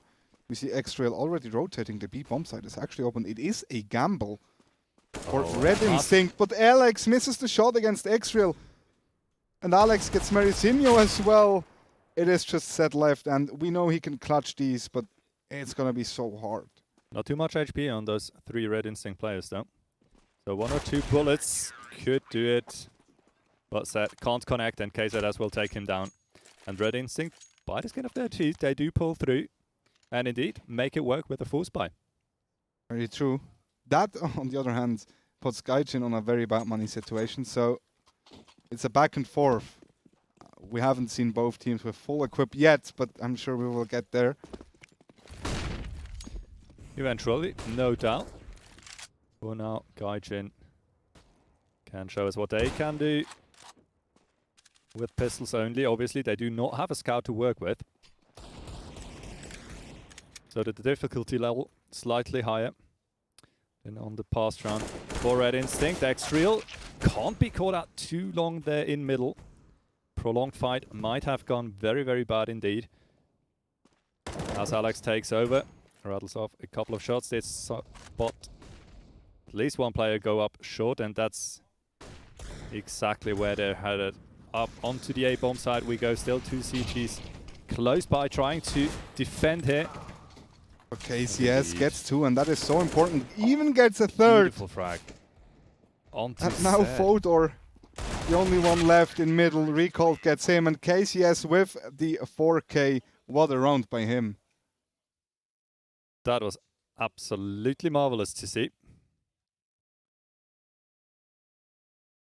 No doubt about it. And GAIJIN, you know, for one, it's not the end of the world. No. But keep in mind, it is their map pick.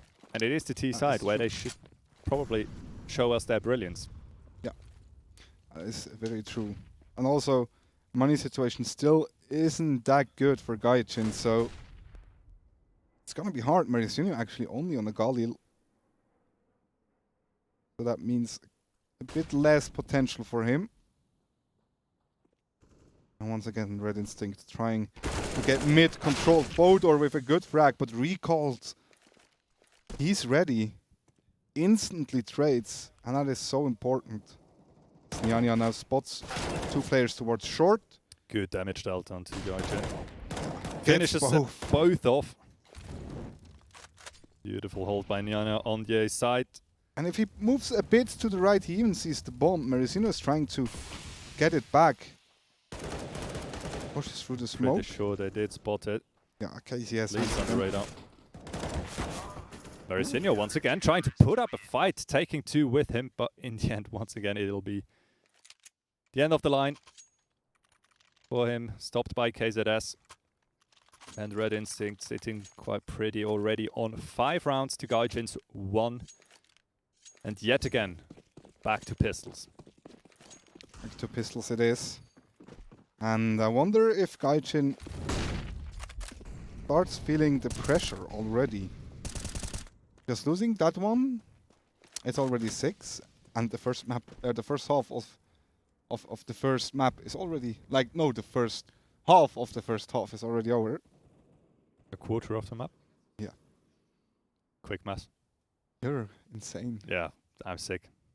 I think it's very brave to actually do math live on stream. Yeah, well, okay. I mean, that's a level even you could master. You think so? Yeah, no doubt about it. All right. Well, let's see. GAIJIN trying the short approach once again. Pistols, they need to connect. Meresino once again the only one to take down a scarp, but 1 frag won't be enough either way. And Red Instinct moving up to 6, and so far they're looking very, very solid. No over rotations, or at least not too many. And a very solid A hold. Yeah, so far, they did get tested, but not bested. Yeah. There we go. We finally do have, it was a nice one by the way, but we finally do have a full gun round for both teams with a lot of utility as well. So let's see if GAIJIN can actually turn the tides. As we see once again, the A-long approach by Alex gets taken out by KINGZZZ. And he needs to know that there's more. Good flash! And that nade is good as well. Spots. Meresino down to 60. Needs some help to get out of it. He can't do it by himself. And they still think he's in the corner. Both are good for a frag. Almost went down for it though. And GAIJIN indeed, they do start to rotate over towards B. Alex in position. Smokes off tunnel. That's going to buy him some time. They can't possibly execute through that smoke. Oh, Meresino does not spot the player, and that gives X-Ray the possibility to take him out.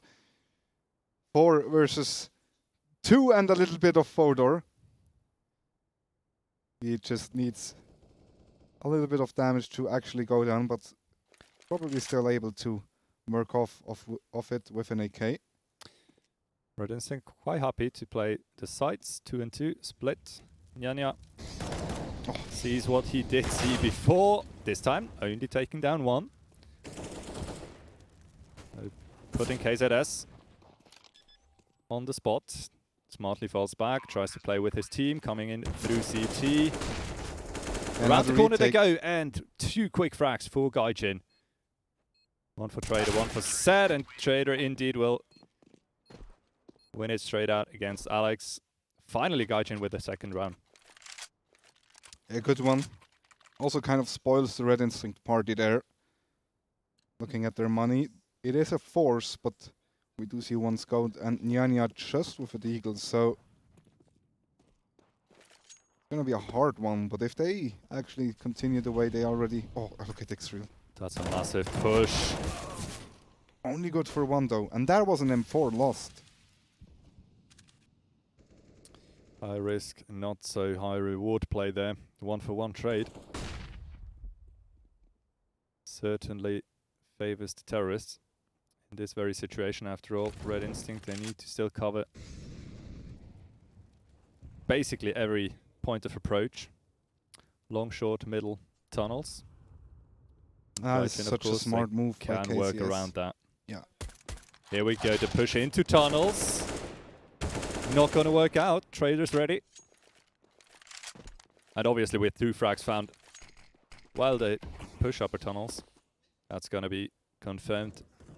A clean B-bomb side for the taking. Bomb about to get planted. Alex in the back lines. Toying a bit with his prey. KINGZZZ, last man standing on the Red Instinct side.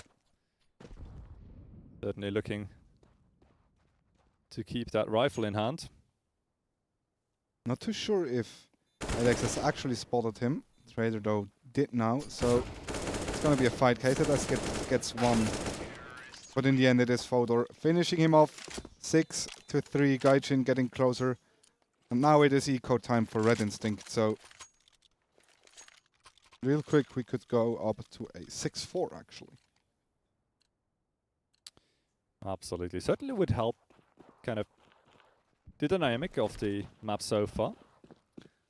Not too much splitting those two teams. And we see quite a bit of CTs taking the fight towards A long. Not going to be presented with any targets so far. GAIJIN happily holding quite far back, slowly but surely taking control over the mid area, while still keeping an eye on the extremities of the map. You see one player in upper tunnels, one holding that double long push, or the A long double door push. Smoke comes in towards CT and Nyanya fighting, but it is Alex taking down both. However, they are not aware of that player on top of the box, or are they? No. Alex try to pick it. Still focus. Oh, and there we go. KINGZZZ gets 2. And Alex is still alive. Zed takes him out though. But still, 2 weapons with a full eco, just a P250. That's quite nice. Decent. Yeah. Can't be too unhappy with that. And obviously, GAIJIN still trailing by 2. And able to buy up again, so... Or Red Instinct, that is. Yeah, Red Instinct once again fielding pretty decent buy. Obviously still FAMAS on recall, but Nyanya once again with a very aggressive push up middle. Gets Will one win the fight and against gets the Fodor. info. Alex though, they are already on the B bomb side. Almost simultaneously, good frag there found. 3v3 situation, they do not wait for the bomb to get planted, but go in for the retake instantly. Axreal fighting on side, KINGZZZ finding a frag onto Merisinho as well. And it is going to be just Zed left alive. He does have bomb in hand and he's making his way towards the A bomb side. Molotov onto CT, so that should give up his intentions. And Nyanya, together with KINGZZZ, will start to approach towards the side in an attempt for a retake. Zed tries to reposition, can't hit the shots. And he actually gets but in both! the end will find both of them tapping away towards short. What a double kill. Tapping both players away, bringing GAIJIN definitely back into this map. What a round by him. Not saying he baited his teammates, but he did. But after all, he did win the round, so... No, he was just way too late to the party on B. And obviously a quick re-aggression from the CT side. Gave him a solid chance really to pull away with 7, but in the end I guess nothing much you can do if you can't hit your shots towards a player towards long. Yeah, true. Merisinho as well as Fodor finding frags in round number 12. Trader and Fodor once again. KINGZZZ, last man standing this time around for Red Instinct. And he's pretty far away from any action, really. Yeah, probably just trying to save that AK into the next round. He has been, or they do know he was A-long, because that's where he found the weapon. But I don't think they are aware that he's already rotated into tunnels. And now, you might even find 1 or 2 frags. Well, they certainly are looking for him. Cautiously, though. Spotted him in low tunnel, Merisinho. Will he commit to the fight? They know it's not necessarily absolutely crucial to take him down. After all, Red Instinct would be good for a buy either way. And on the GAIJIN side, you might still want to keep building that economy. Yeah, true. Will they find him in the end? Not quite. He does survive and thus brings that AK into the next round, where we obviously see Red Instinct buying up again. We've also seen the AWP getting into play. during the past 2 rounds. It is Trader on it. Who else?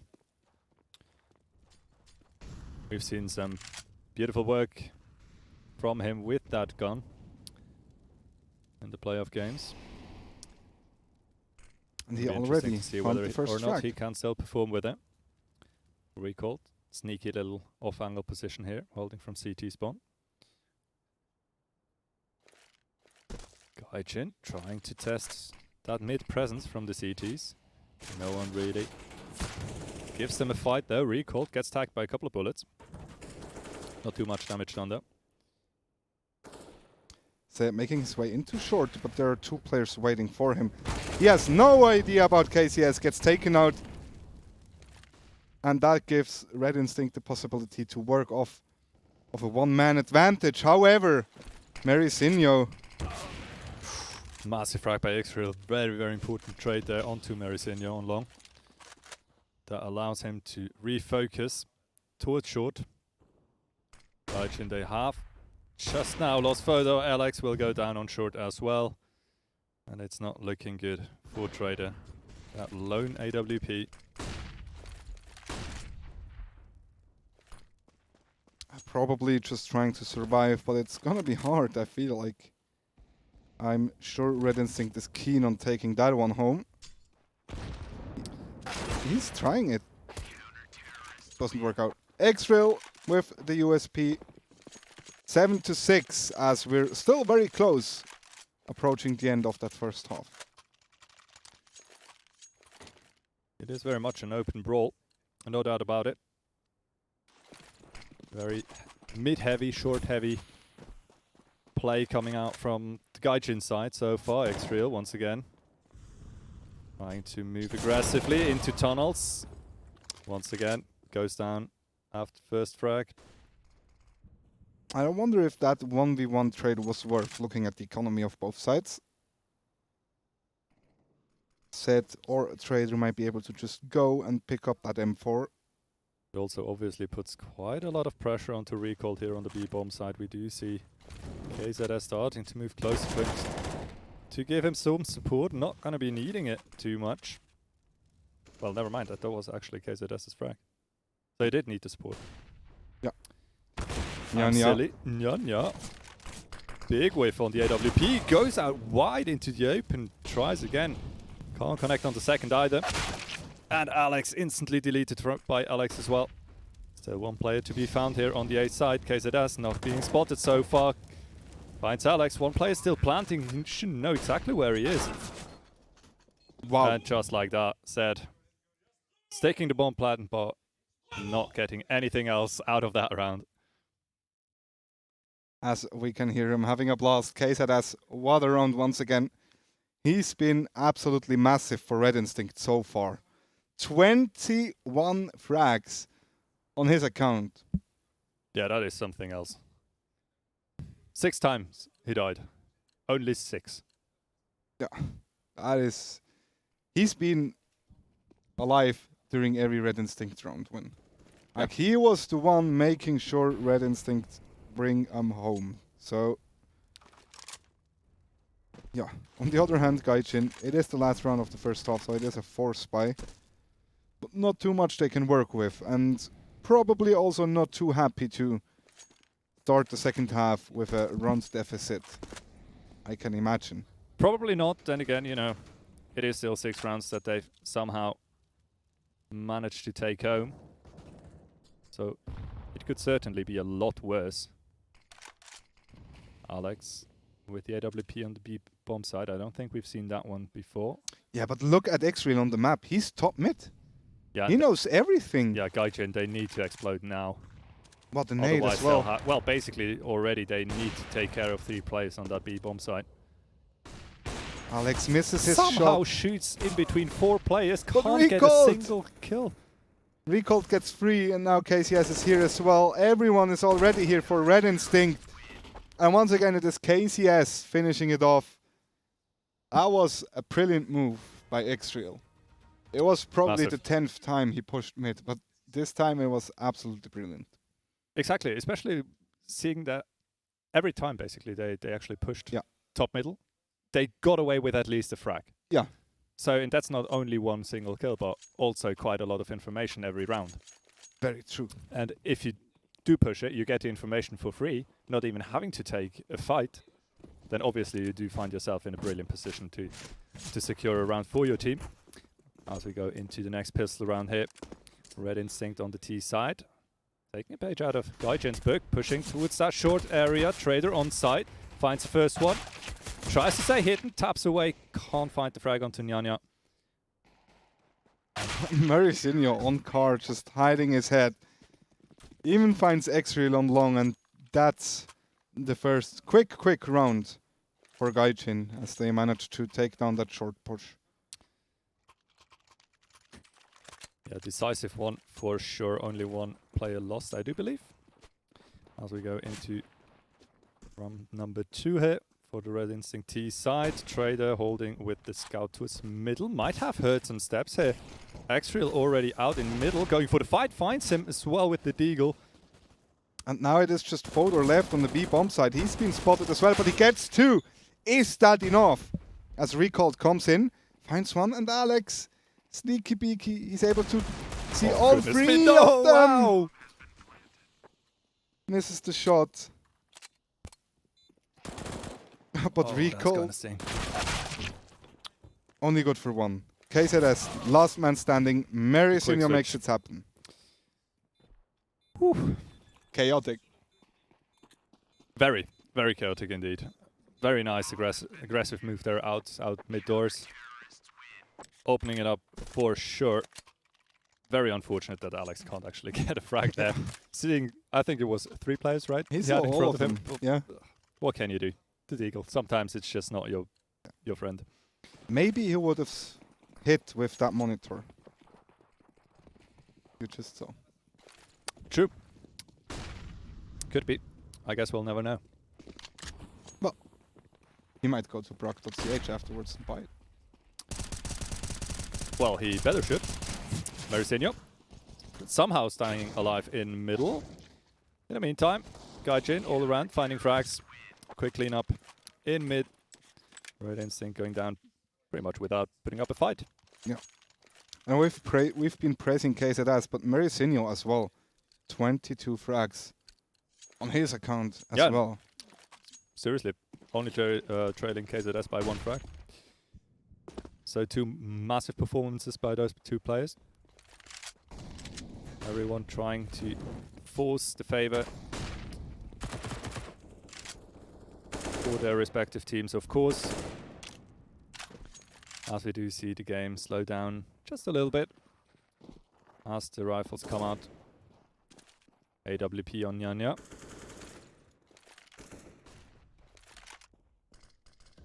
And the CT's going for the cheeky boost again. CT Smoke comes in. There's still a Molotov to work off of. Set so far. Can't spot anyone. Simple reason, no one really moved out into middle. Alex.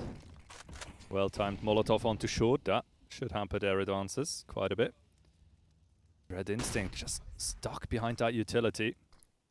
As Marisinho moves up, tries to get some early information. Trying to catch out a player, maybe. Set finally into action. But X-Real dropped down into CT, finds him from behind, trades go down. Photo tries to spin around, take down KINGZZZ from tunnel. Too quick. And Alex. Not able to find anyone really. Spots the player moving towards tunnels. 2v2. A 2v2, no utility as well. And just 1 kid on Alex. X-Real picking out of window. Oh, that's such a ballsy move. Wow. Spots the second player as well. The question is, will KINGZZZ reign supreme again? Alex taps to defuse, but KINGZZZ too strong once again. Alex, really, really cool movement there. Hits the perfect timing to move out of tunnel into the side. His opponent did not expect him to have switched positions so fast.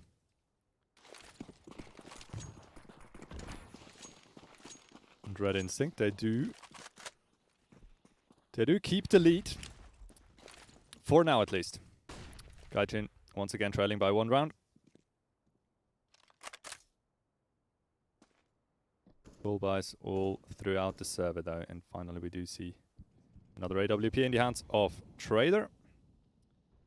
Yeah, it will be interesting to see where he posts himself.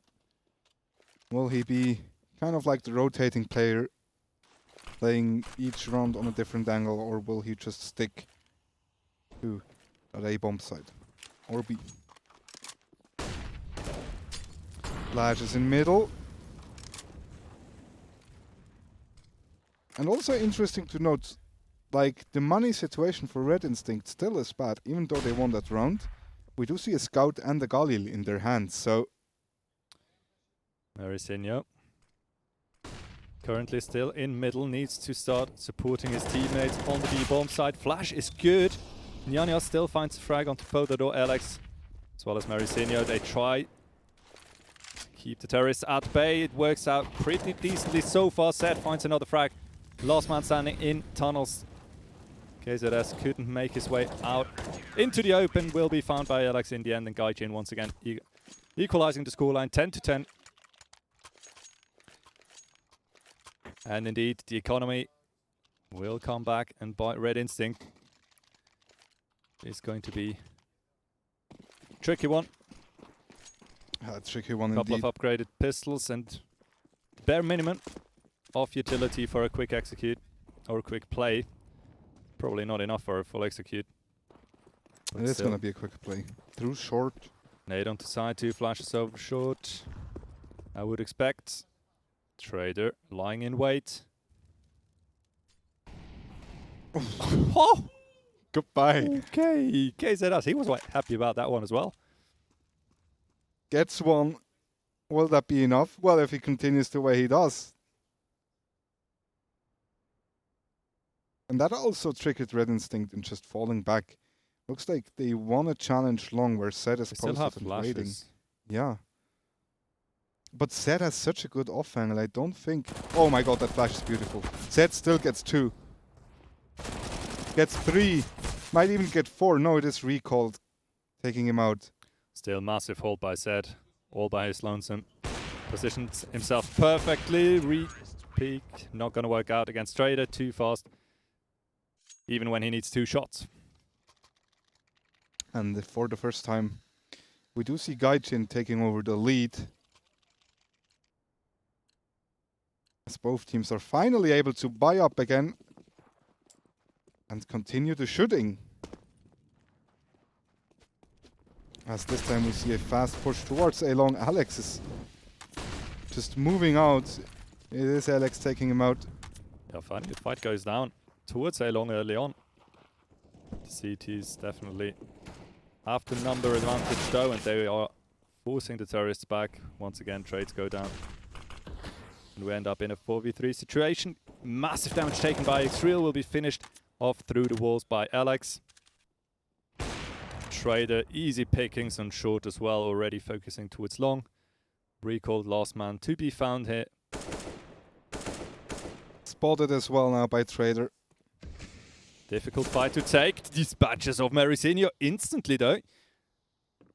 Trader has no knows an AWP is hiding close by. Trader not going to be good for a frag. Recalled 1v1. Will he expect Alex? Here's him shooting. Can't hit the headshot soon enough. And GAIJIN are starting to look more and more dangerous. Yeah, that's more like the GAIJIN we know of, right? Absolutely, no doubt about it. 12-10. Red Both Instinct teams playing with fire. That's a force buy. Yeah. Scout and the Deagle, they need to make this one work. Otherwise, they are starting to hit very dangerous territory indeed. After all, Trader. still see an AWP locking down A long. So far, he hasn't been challenged. 5 players for Red Instinct on A long. I do imagine it will be a push as soon as one player has been spotted. Trader gets 1. But only 1. Is that enough? Recalled gets the refrag, and now Red Instinct is on side, and that might spoil the party here for GAIJIN. Alex, around the smoke we go. Battery smoke. Leaves KZS completely open. No one covering his flank. Oh, what an nade. But somehow the Red Instinct players are staying alive, even though they're surrounded everywhere. Zed gets one, Alex gets one. Now it's NaCl, and Alex makes it happen. It is 13 for GAIJIN. That was a bit of chaotic end to the round. Did work out in the end. Certainly did. Red Instinct not looking too solid there on that after plan position. No one really having an eye on that CT cross, weirdly enough. Yeah, also they were surrounded instantly, right, by GAIJIN. Like, yeah, because they lost their A-long player. Yeah, exactly. It is once again an A-long push, and they do find control of A-long. As said, playing around that smoke, trying to find an entry. Wow, Trader is ready for NaCl. Up from short. Tips the scale in their favor once again.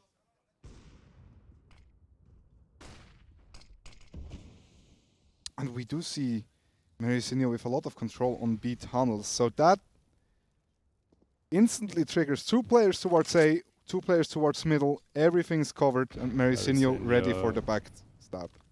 Massive flank going on. Red Instinct, they have taken their sweet time in rounds prior. And they even will be forced back into them. Maricinho, he's ready, takes the fight. Finds 2, and that's enough. Xreal finds Zed, however, in middle. That's There is still Fodor. There is still Fodor. There we go. It's got to be enough. Push through the smoke, 2 up on 1, and they will indeed find the frag. GAIJIN moving up to 14. And Red Instinct, there is there a way they actually force this? No. You Not don't completely. force this. No. Too much on the line for sure. Trader once again challenging long, does not get the frag. The Molotov is quite a bit late. They move fast though. But that nade, that's what we call a nuke. And they did hit the break. That gives Trader the possibility to retake the fight here towards long. He did spot one player hopping into pit, so they need to be careful about, I think it's NaCl. Oh, Alex. Triple that spray is down beautiful. incoming. Gets free, and that instantly wins the round for GAIJIN. Yeah, in the meantime, NaCl has been dispatched as well. Zed pushed up. Won the fight. Xreal. Nice little headshot there. It's not going to change anything. 5 map points for GAIJIN. And it looks like they have awakened. Yeah, there's no need to sugarcoat it. GAIJIN certainly turned up on the server. Xreal jumps out, dodges the Molotov, spins around, fights Fodor. My goodness, how sad are you? Zed finds KZS in the end, but Trader with the timing gets the frag onto Alex. 3 versus 3. Recalled. Is being challenged by Alex. Can't win the fight. NaCl. Ready for the trade though. Oh, and Maricinho gets NaCl. Right into Maricinho he goes. Xreal. That Molotov, like, talk about timing. That is perfect. Nade as well. Now Maricinho just hiding on the B-bomb side. There we go. GAIJIN takes home DE Dust 2 after a slow start, but in the end, looking very, very solid. Well, we did say they feel very comfortable on this very map. They did pick it with a reason. Yeah. Certainly earlier on, it might have put some doubt in your mind spectating this game, but then again, if you know GAIJIN, if you know those players, you're just waiting for them to turn it around. Very true. So, very good game, actually. Pretty sure Red Instinct, they're fine with that. It was the map pick of GAIJIN. Yeah. They know Inferno is about to come up, and they know how good they are in Inferno. So, yeah, no reason to party right now for GAIJIN. Certainly not. Also, nothing really out of the ordinary from the perspective of Red Instinct. I guess all they can take from this game is they are still very competitive, even against GAIJIN, so should be a very, very nice time on Inferno up ahead for them. Obviously, they need to win it, otherwise, it's going to be a quick 2-0. But then again, I'm pretty sure they're hyped to show them who's boss on Inferno. Yeah, guys, we will go into a short break and then we will be back with map 2, which will be the Inferno. Make sure to get a drink or two. Go on Twitter, go on Instagram, post with the mention of Esports League CH, and we will be back in around 5 minutes.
Welcome back to the Swiss Esports League Spring Season Finals powered by BRACK.CH.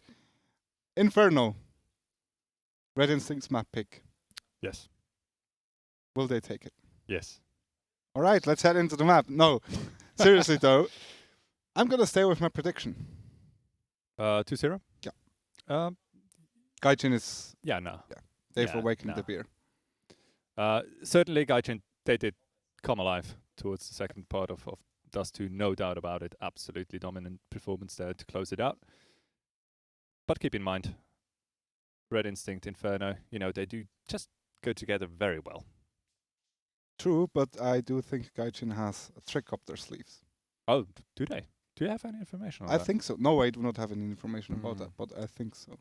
Like Okay. that should be the reason why they didn't ban it. Oh, okay. So now you're fielding the same reason why Red Instinct left Dust 2 in. All right, okay, fair enough. Maybe it works out. I guess we'll see in due time. But still, I am absolutely convinced that Red Instinct will show us some beautiful team play and very well executed takes on the 2 bomb sites. And GAIJIN, they are heavy fraggers. Yeah. They are very solid. Yeah.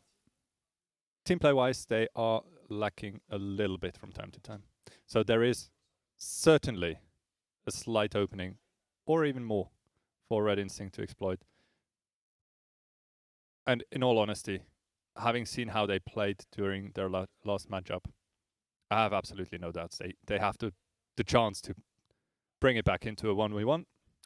And going on to Nuke, if we do see it, now this is going to be a spicy one. I have absolutely no idea. That is very true. Like what to base it on, yeah. but I do believe still probably GAIJIN will take it. The only information I have to base that on, though, still is the performance from Red Instinct in their last matchup, which was not without doubts. All right. I have, unfortunately, to admit. I think they did look lost, especially on their CT side, unfortunately, from time to time. Rotation's not necessarily on point. But either way, Nuke still open for debate later on. Yeah. Maybe. For now, it is going to be Inferno, and it's certainly going to be an interesting one, especially because obviously GAIJIN will be starting on the CT side, right? True. Yeah, that could be a huge factor actually. I feel like it could indeed. Yeah, absolutely. Certainly, they are looking to end up with, I would reckon, 7 to 8 rounds, preferably more. Yeah. After all, you know that Red Instinct on their CT side is pretty down solid. Yeah, it's a wall, as we call it. So, still though, you know what kind of bugs me? What's Xreal is very, very aggressive. Yep. And to me, it feels like GAIJIN is, by now, at least ready for that. Like, every time he does one of his repeaks or his pushes, I feel like GAIJIN is ready for that, and they're waiting for that. That is actually very true. He does invest quite a lot of positioning and also takes quite a lot of risk to gain information for his team. Yes. But I do believe it is all within a plan to take information on certain parts of the map to make better informed decisions on the rest of the map. I would agree with that, but I do not agree if he does it like if his team is already in an advantage. Like, let's say it's a 3 versus 2 and he repeaks, he brings it into a 2v2. Okay, those situations. He kind of opens up the game again for their opponents, which is GAIJIN right now. That is true. But, GAIJIN has some players of that caliber as well. Yeah, but to me it feels like every time, for example, Maricinho goes aggressive, there's way more value out of it. All right, okay. So basically what you're saying is... I do not dislike the moves. Yeah, okay. I dislike the fact they do not gain any value out of it. Yeah, okay. But so instead losing what you're value. saying basically is he's not efficient enough at doing it. Yeah, you could put it that way. Okay. Yeah. Fair play. I guess that is maybe as well dependent of the map, I guess. That Dust might 2, be true, yeah. It is...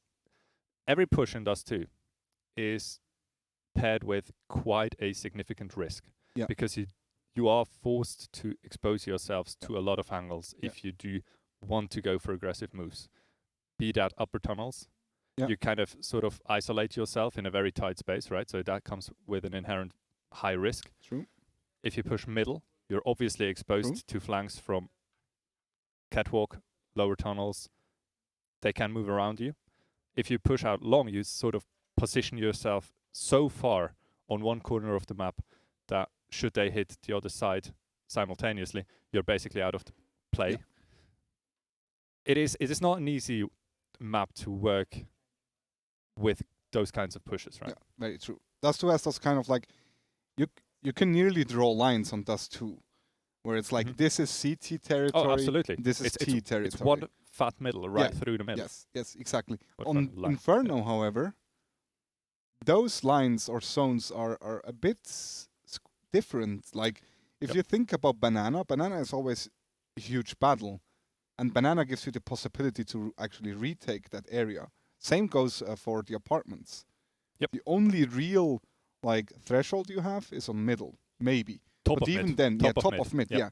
But even then, top of mid is it's gonna be a fight. Like, it's not like you take top mid and you have it. Like, you don't just take it and then keep it. Exactly, absolutely, and you need to be very, very deliberate with what area of the map you attack. Yeah. And what you feel like needs to be kind of under your control. Yeah. To develop plays off of it.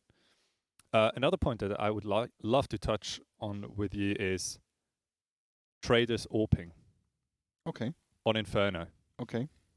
Do you feel like he can have as much impact on Inferno as he did on Dust2, for example? I actually think he can have even more impact. Okay. I don't think, like, the thing with Traders AWP, I feel like, is he's very good with it, obviously, to put that away. But I think he has way more possibilities on Inferno. And he's the kind of player that takes these possibilities. He's certainly a very active AWPer, right? Yeah, so that as well. But he can play the anchor very, very well. And what style would you expect him to play on Inferno then? Do you expect him to go for an aggressive AWP on Inferno to actually go for the engagements? Yeah. On CTS, I actually don't see him playing the AWP on T whatsoever. Like, Trader is the kind of AWP who's like, he very, very quickly realizes if the AWP is not working out, and then just switches into playing a rifle, where he's excellent as well. That is certainly, without a doubt, true. Yeah, and I think that's what he will do on the T side, very, very fast. Like, he might pick up an AWP once or twice, but if he realizes it's not working out, I do not have any impact, I'm pretty sure he will switch to an AK. Fair enough. He had, on the T side, he had like one AWP on Dust2. It certainly wasn't too many, and I think it is going in his favor that he's very, very confident with a rifle as well. Let's be real, I probably wouldn't be exaggerating saying that he doesn't necessarily need to play the AWP every map. You could use him easily as a very, very solid rifle either way. Yeah. On the CT side though, I think he will pick it up, and I think he will play it very differently from round to round. Okay. And probably do something like go for a banana peek, and once he kind of like takes control of banana with the AWP, immediately instruct his teammates to go back, help out A, and he will play that anchor role on the B banana or maybe even on side. All right, fair enough. Yeah. Because he's the player that can take down 3 guys if they approach him. Well, he certainly doesn't shy away from it. Yeah. I think we've seen it a couple of times on Dust2 as well. He has a very impressive success rate with taking repeaks as well as continuous fights, really, even from one single position. Yeah. But then again, he is going for those fights anyway. So even if he can't connect on the first shot, he's not one to shy away from a repeak and try again and try again. Yeah. Sure, it works out brilliantly as long as he actually does take down 1 or 2 players. Yeah. There are moments in his gameplay, though, where he kind of tries to overcompensate for missed shots as well. Yeah. I feel like, and those are the moments where everything can get slightly dicey from time to time. I think back to, for example, one round on A-Long on Dust 2, this past map, where he did get an entry frag, or well, he got a frag on A-Long. He knew they were still on long. He swung out, was actively looking for a fight, and got traded. Yeah, which obviously can put his team in a slight predicament from time to time. But that's basically what I try to find out. But since you don't think he'll actually be AWPing on the T side, that could very well negate, for example, a bit of a handicap from here and there. So very interesting. Looking forward to find out whether you're right in your prediction, well, concerning that style of play. I personally, of course, not a big fan of a T-AWP in general on Inferno. I feel it was a very hard playground. Mostly it hampers your team's advances here and there, because you need to play fairly slow to give the AWP enough room to actually find impact during the rounds on the T side, especially with a CT side that stands somewhat defensively. It can actually drag on and on and on until you get into a position where you can have a fight, basically, with the AWP. And obviously, if you can't find it in a suitable time, you're basically left with a fast execute onto a side with a gun that's simply not made for it, right? However, if you retake against an AWP, I think that is very, very hard. Like, think about B. Retaking B against an AWP is so hard. So, yeah, it is a trade-off after all. For sure, absolutely. Not completely unviable, but certainly a bit of trickery involved in there. Very true. Talking about AWPs, we saw NaCl-Crew of AWPing for Red Instinct. He's been really good during the playoffs. Today, I felt like he's a little bit under the radar. He's probably hasn't really found his comfort zone yet. Certainly, there is still quite a bit more that could be coming from him. No doubt about it, certainly from what we've seen so far.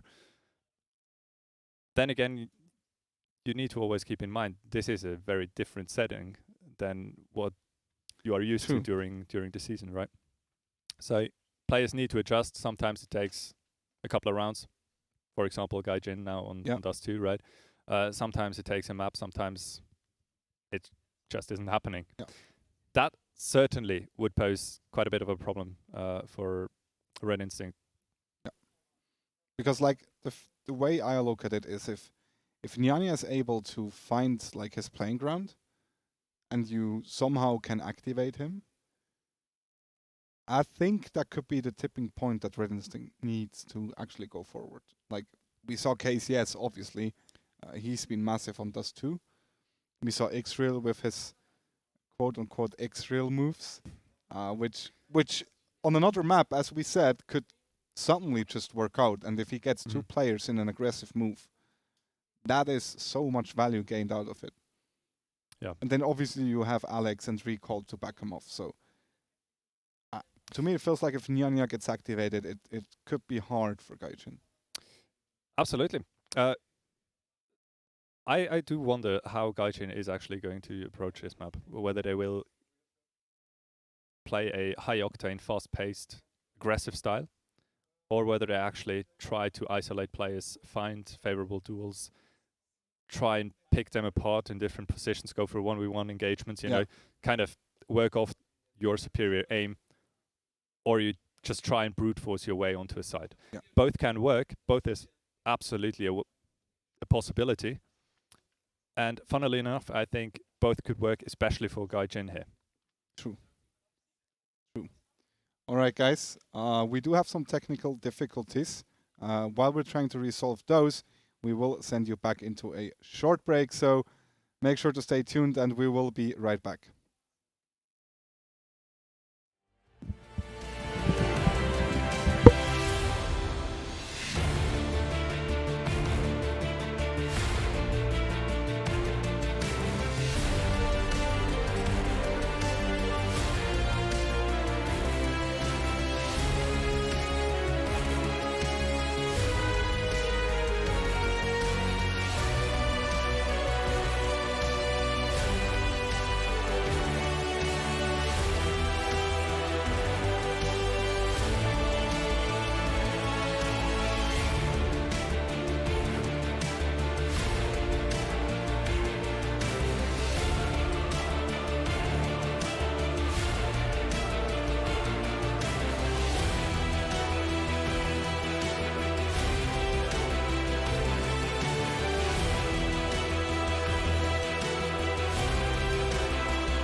Welcome back. The technical difficulties have been solved.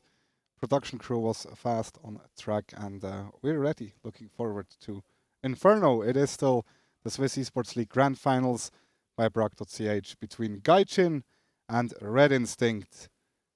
We talked a lot about Inferno. Let's talk a bit about what happens if we actually see Nuke. Yeah, Nuke. I feel like that would be pretty much a wide open affair. I do agree. So let's jump into the game then. This Are we time ready for the game? for real. Yeah, we're actually on Lovely. the countdown That would for be the actually game. sick. So there we go. See, look at that. On time. Let's go. Red Instinct on the CT side, GAIJIN on the T side. Back with some shooting action. There we go. Oh, it is GAIJIN on the CT side, so the overlay is switched again. But nonetheless, it is a push down mid. Love it. Aggressive play for information. Odor gets one. Decent. It works out brilliantly. Set, ready to cover for his teammate. Recalled. Cannot find the trade. At least not initially. Foda. Being forced back by Molotov. Tries to stick around. Takes a bit of damage for the additional information gain. And instantly re-aggresses. Finds himself up against two. Only Does good not. for one, but that should be enough actually. Oh, KINGZZZ gets Trader on A side. Oh, look at that. Recall. Massive read. Finds Set behind the smoke. GAIJIN obviously with the bomb being planted this very moment. Recalled into library he goes. Finds Marisinho. Alex last man standing. And KINGZZZ ready with the tap. A lovely take by GAIJIN. Yeah. Rinse. Red Instinct Sorry. it is. Got cut out myself. Yeah. Very well played. Good control over mid. Yep. A little bit unlucky Fodor got a kill there even. Which nearly kind of like destroyed their push, but in the end they were able to make it work. Yeah, it's nice. It's very nicely done, certainly, especially the Molotov towards long.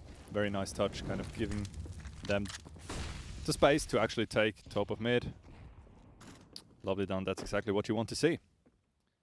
Very, very clean banana approach. You have control now. Smoke on CT comes in. Marisinho does go through the CT smoke. Alex the first one to fall on that B bomb site. Looks like they do want to hit it right now. Marisinho boosted, gets one, but just one. Fodor still around to fight and still alive. Finds another frag onto X-Real. 3v2. GAIJIN man advantage, but Fodor still very close by and super dangerous. Nyanya finds Trader, and now there's just Fodor left, and the T's rotating back towards the A-bomb side. Love it. They Good have one. KINGZZZ obviously sitting on top of blue boxes. But Fodor, even though he wins that fight, there's not really much to be gained in this second round here for him. 50 HP. 2 kills to his name. Quite unlikely he will manage to move up onto the A-bomb side and defuse the bomb though. After all, Probably Nyanya just and looking to recalls. save that Mac 10. Yeah. Which, in the end, good move as well. Good. It was a force buy, but it was a good force buy. Like Ooh, taking timing's down not 3 on weapons. his side. Nyanya Oh, moved into Abs right after him. And they spotted him, of course. Relays go. information to his teammate. They'll take him down. what he dies. He does, but then again, you know, so what? Red Instinct immediately buying up here. Red Instinct, GAIJIN that is, immediately buying up. X-Rail sticking to the Mac 10 on the Red Instinct side.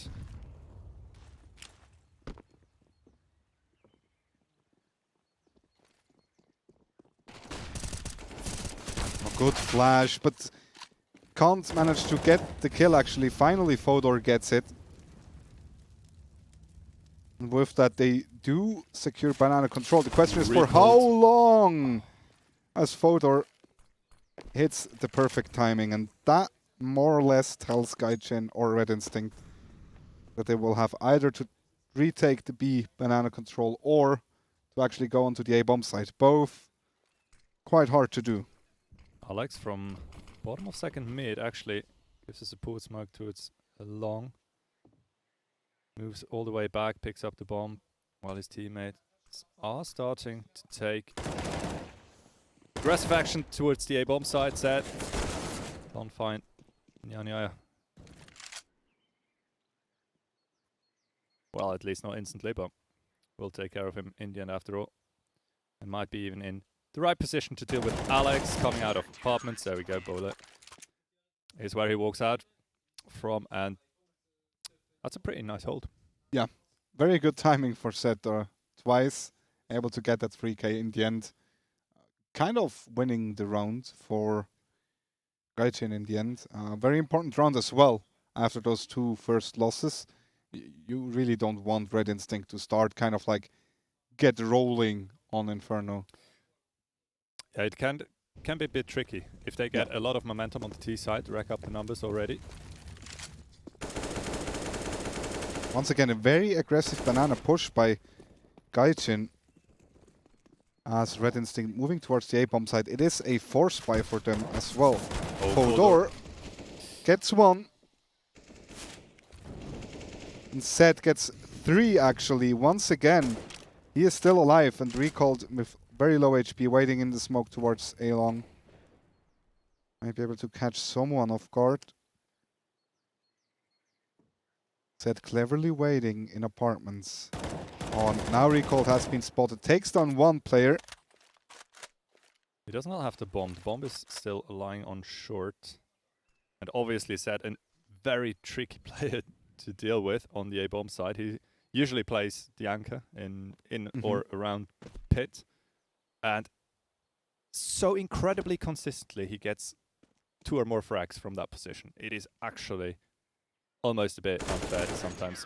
And once again, he will finish it off. Finds recalled coming out of library. Was that a 4K? I believe that it was. That was a 4K. Yeah. And a force buy for Red Instinct as well. So they will head into a full eco right now. We see just 2 upgraded pistols. The rest is Glocks. I guess this will be a fast one. Actually not. They take their time.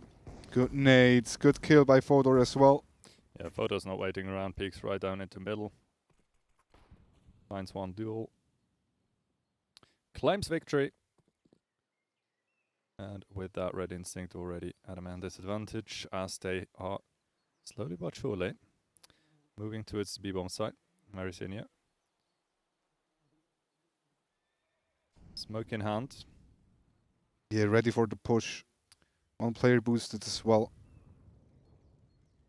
And it will be a B execute with literally nothing in terms of utility. And there this Molotov comes in. Maricinia gets 2, Alex gets 2 as well.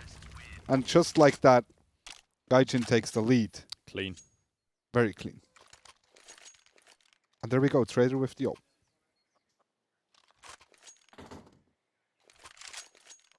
And money still not as good as Red Instinct would like to have it. We see, we see 5 smokes, but not too many flashes.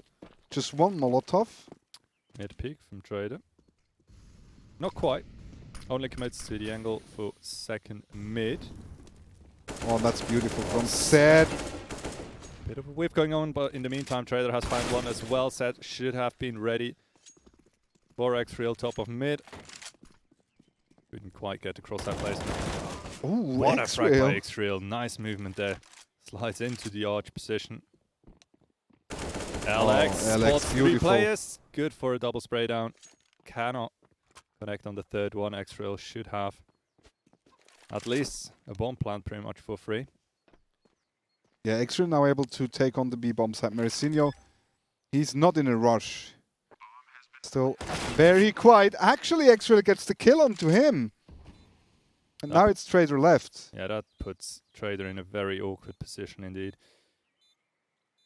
Still quite a bit of utility for Trader, but X-Rail with a 4K already waiting, posted, but Trader gets the kill. And with that, a very important 4th round for GAIJIN. Xreal, wow. Marisinho Should have probably just waited for his teammate there. with a massive opening, yeah, for the terrorist. Sure, it was a very impressive frag, but certainly you called it. No need to go actually for the fight at that point. Luckily, they do have Trader in the lineup.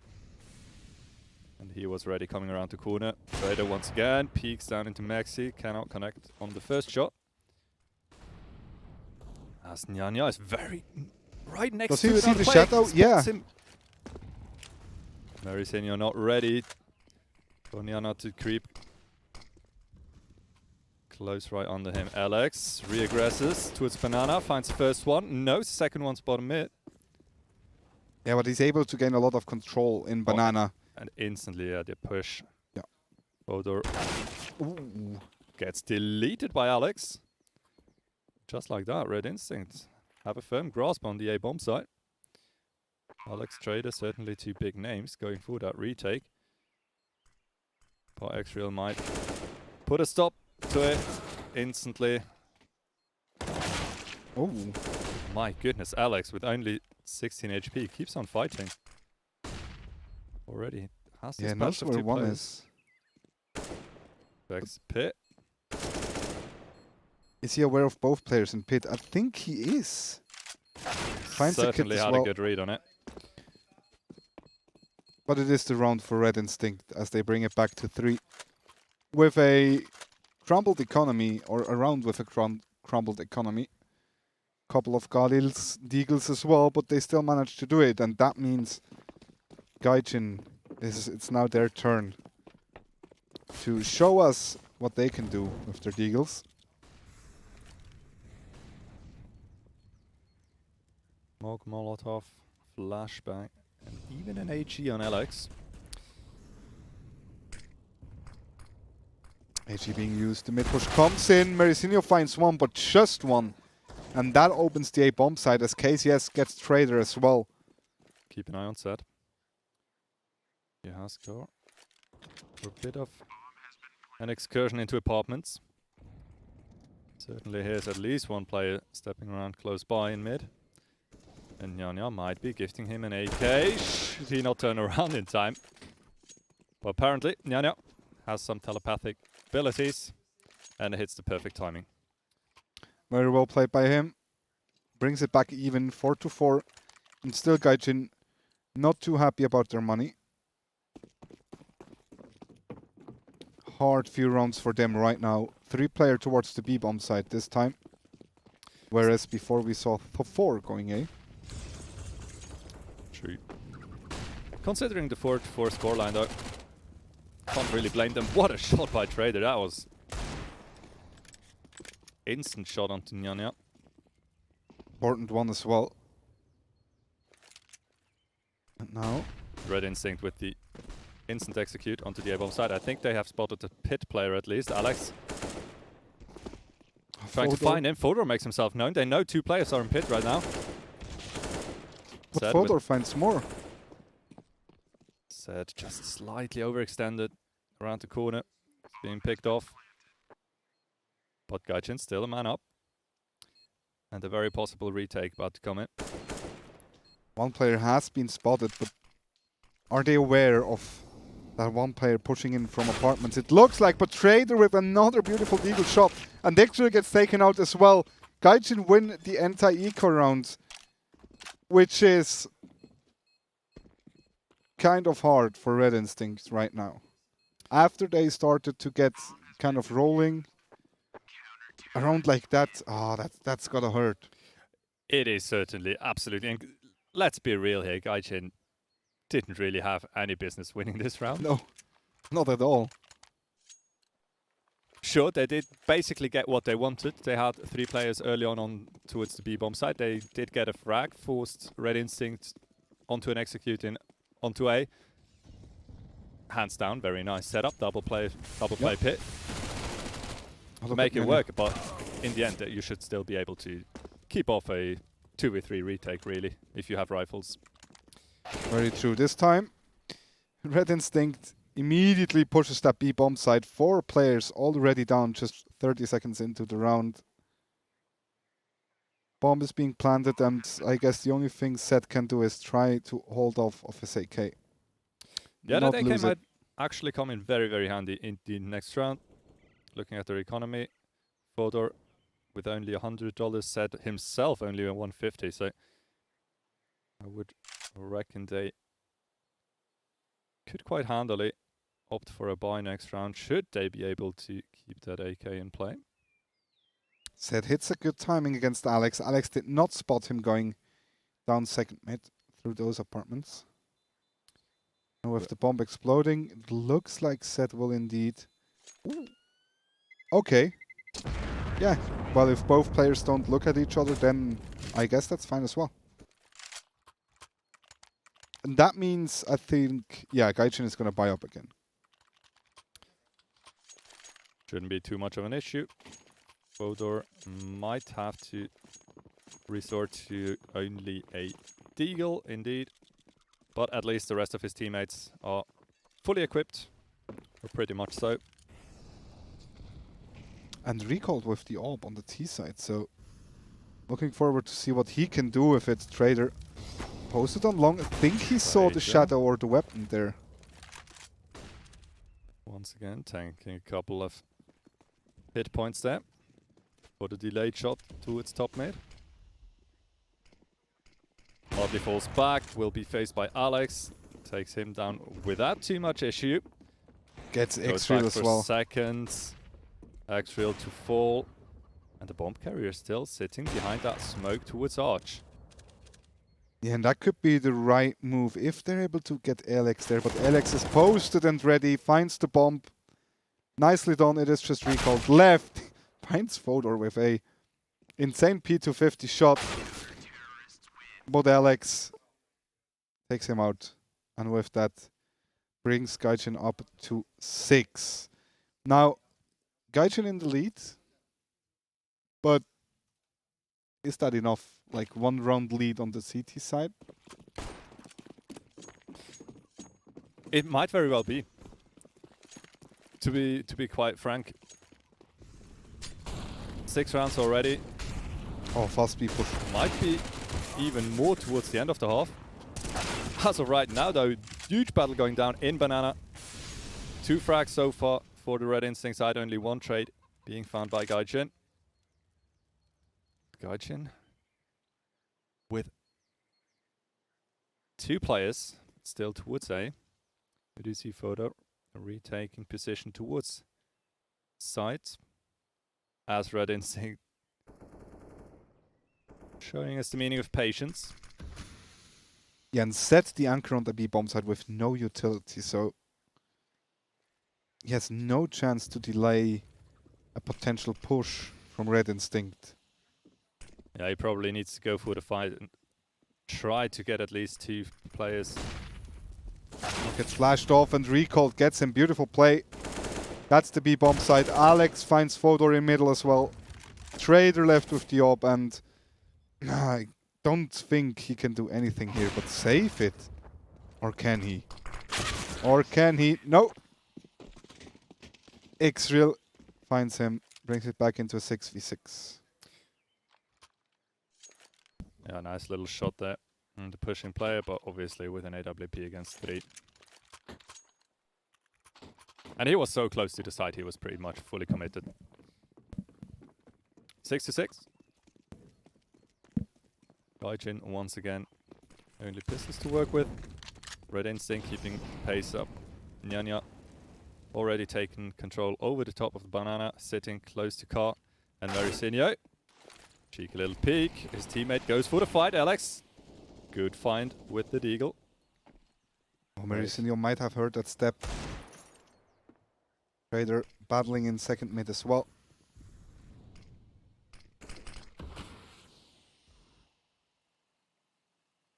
And another smoke to block off the T's from entering the B bomb side. That's why they're not rotating. Just waiting a little bit longer Now the push comes in. Recalled leading the charge with the AWP.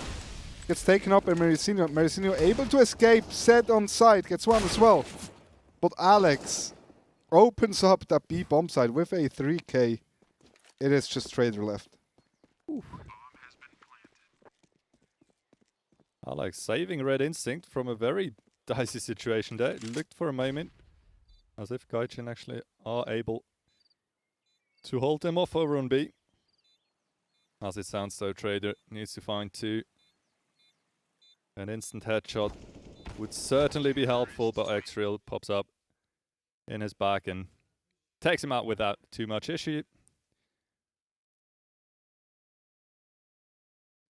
There we go. Much more how they wanted. 7-6, finally in the lead again. As we approach the last 2 rounds. And once again, GAIJIN only on Deagles. It is a very, very difficult thing to get the economy under control on the CT side, especially on Inferno, where you're absolutely forced to use a lot of utility every single round. I mean, just look at Banana, right? It's constantly being fought. You need so much utility to take control of it. KINGZZZ. Trader, straight up, walks into KINGZZZ. No care in the world. And they do ping there. In top of mid. Expecting GAIJIN to over-rotate towards A. It looks like that is happening. As now every single team moves towards Banana. It has taken a bit too long though. Yeah, Marisinho is 2 players already back. on their way back. And Red Instinct, they need to commit on their take now. Marisinho actually dry peeks to its top of Banana. Oh, Marisinho gets 1, finds 2. That is the bomb as well. But KINGZZZ through the smoke finds Alex, and that should be the round for Red Instinct. No kit for GAIJIN, no utility, no way they're able to retake that one. KINGZZZ gets set. And with just Fodor left, there we go. No chance, 8-6 as we head into the last round. Yeah, one more buy round coming out from GAIJIN. They try to make it 7-8. Double AWP. It's an interesting investment, Trader, as well as Marisinho on the big green. And nearly no utility for GAIJIN.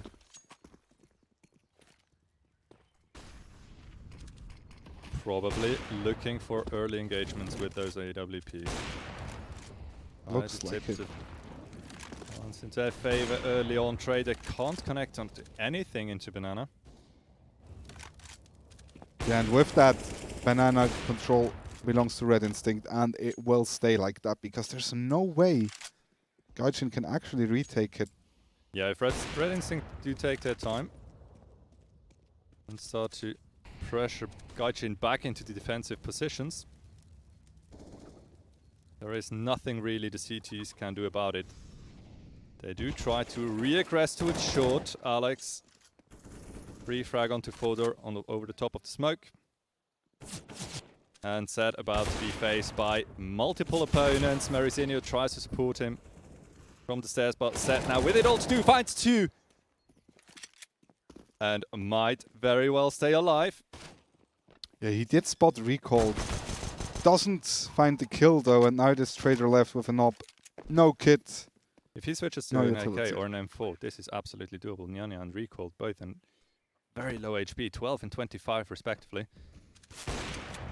Well, he's down to 7 as well now. And just like that, he's the lowest player on the server. Yeah, there we go.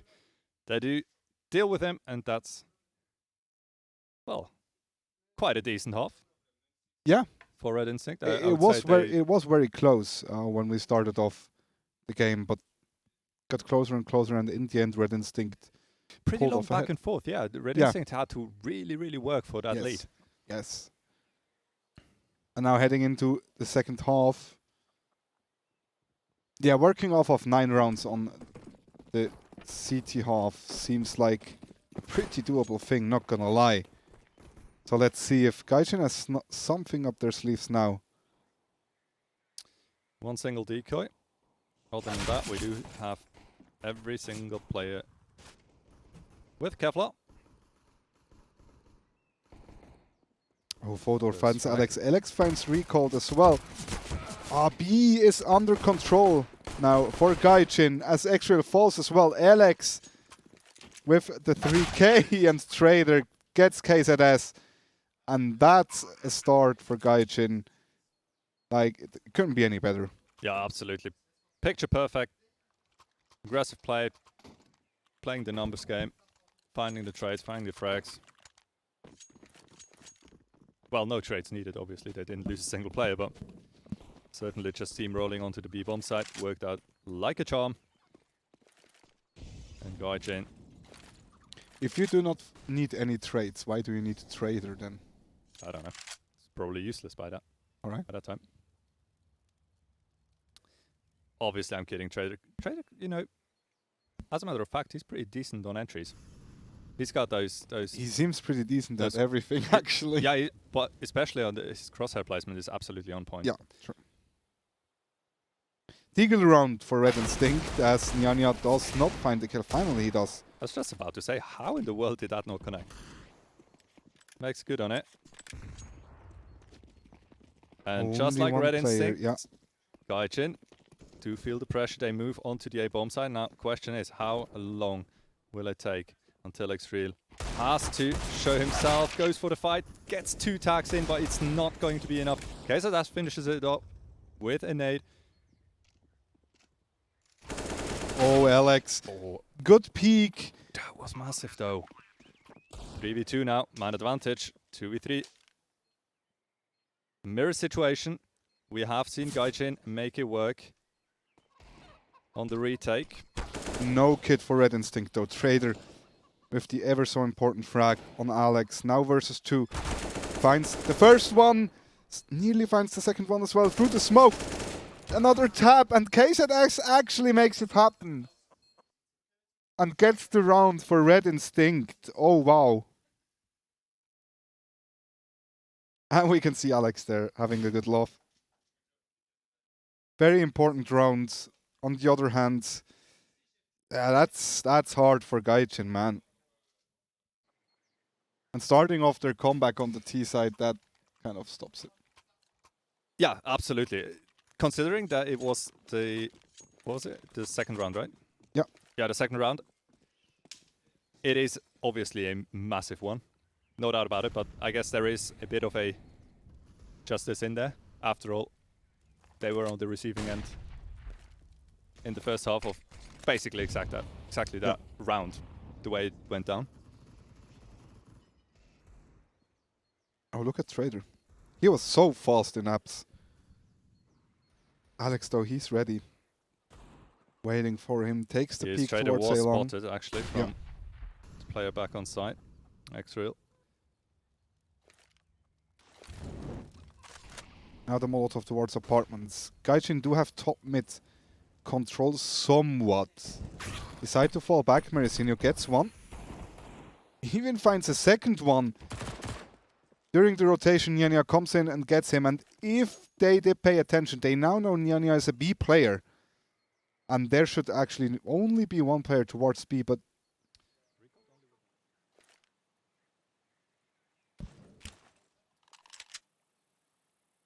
Recalled SMG in hand, waiting on the B-bomb side. No one actually is going to come his way though. They did turn around. We only have 30 seconds on the clock, so it is going to be a full commitment here towards the A side. And we still have 2 players here defending. Will they find them in time? now they need to run, and NaCl ready with the SMG. Finds 2.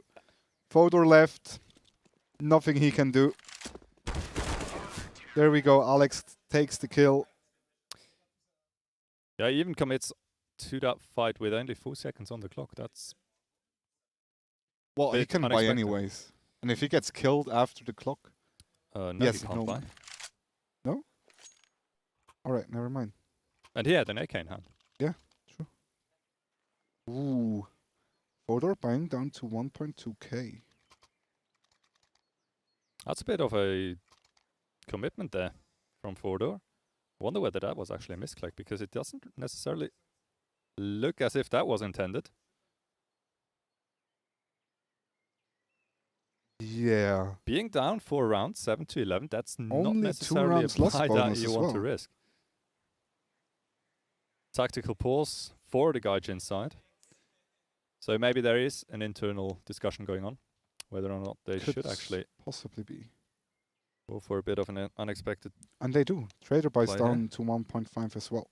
Yeah, that's an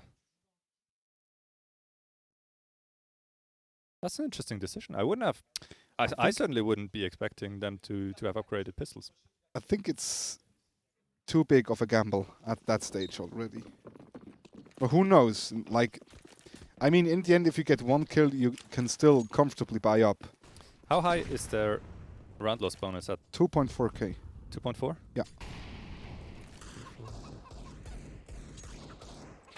Well, they certainly need to find something. A bomb plant obviously would be quite handy.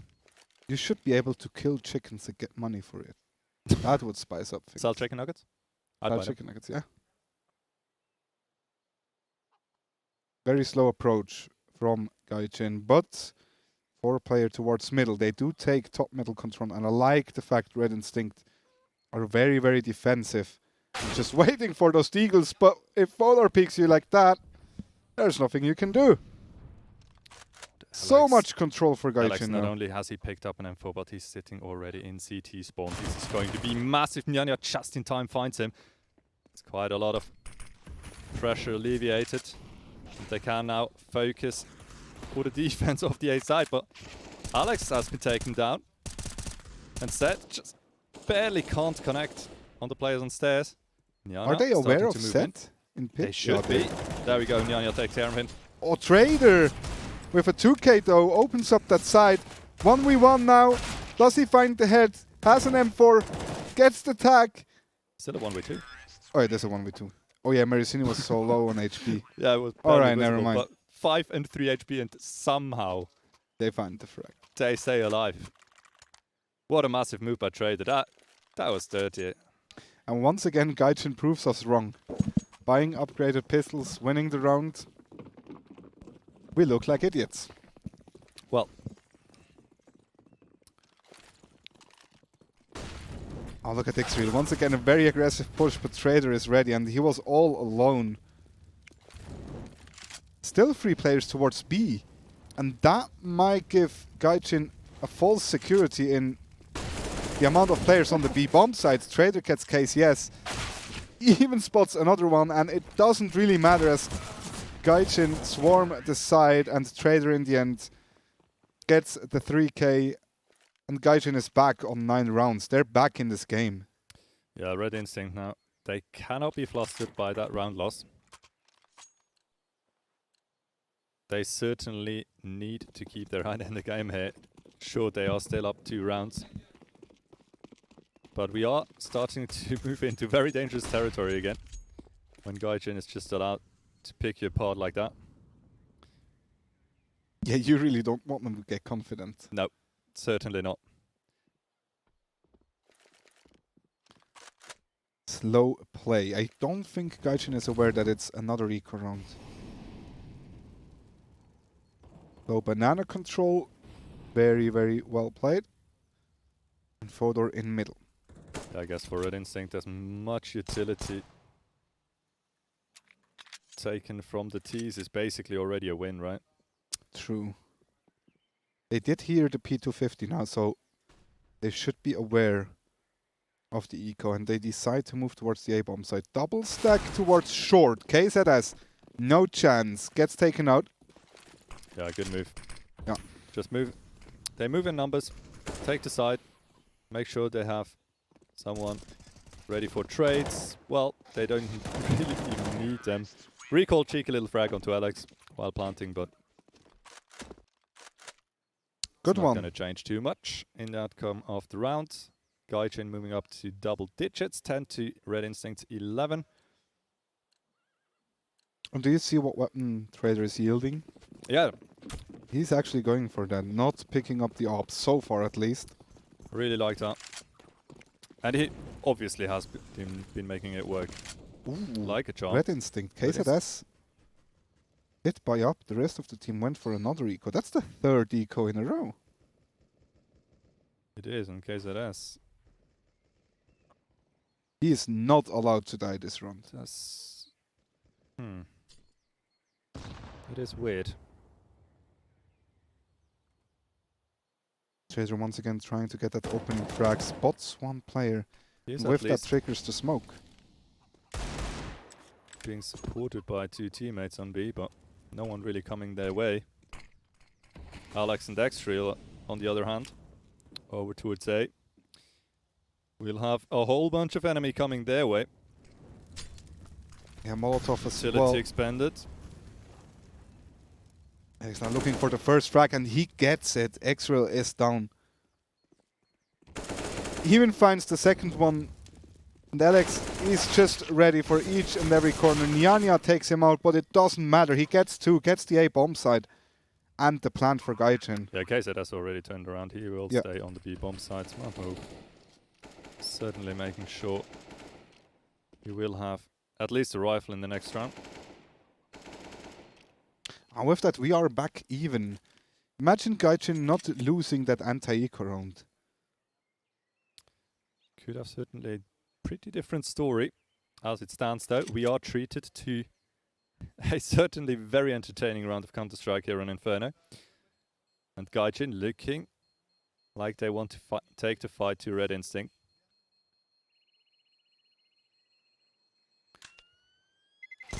Oh, Recall finds Trader. That's one weapon down. That's nice. Yeah. It's a good That is find. very nice. Nice one.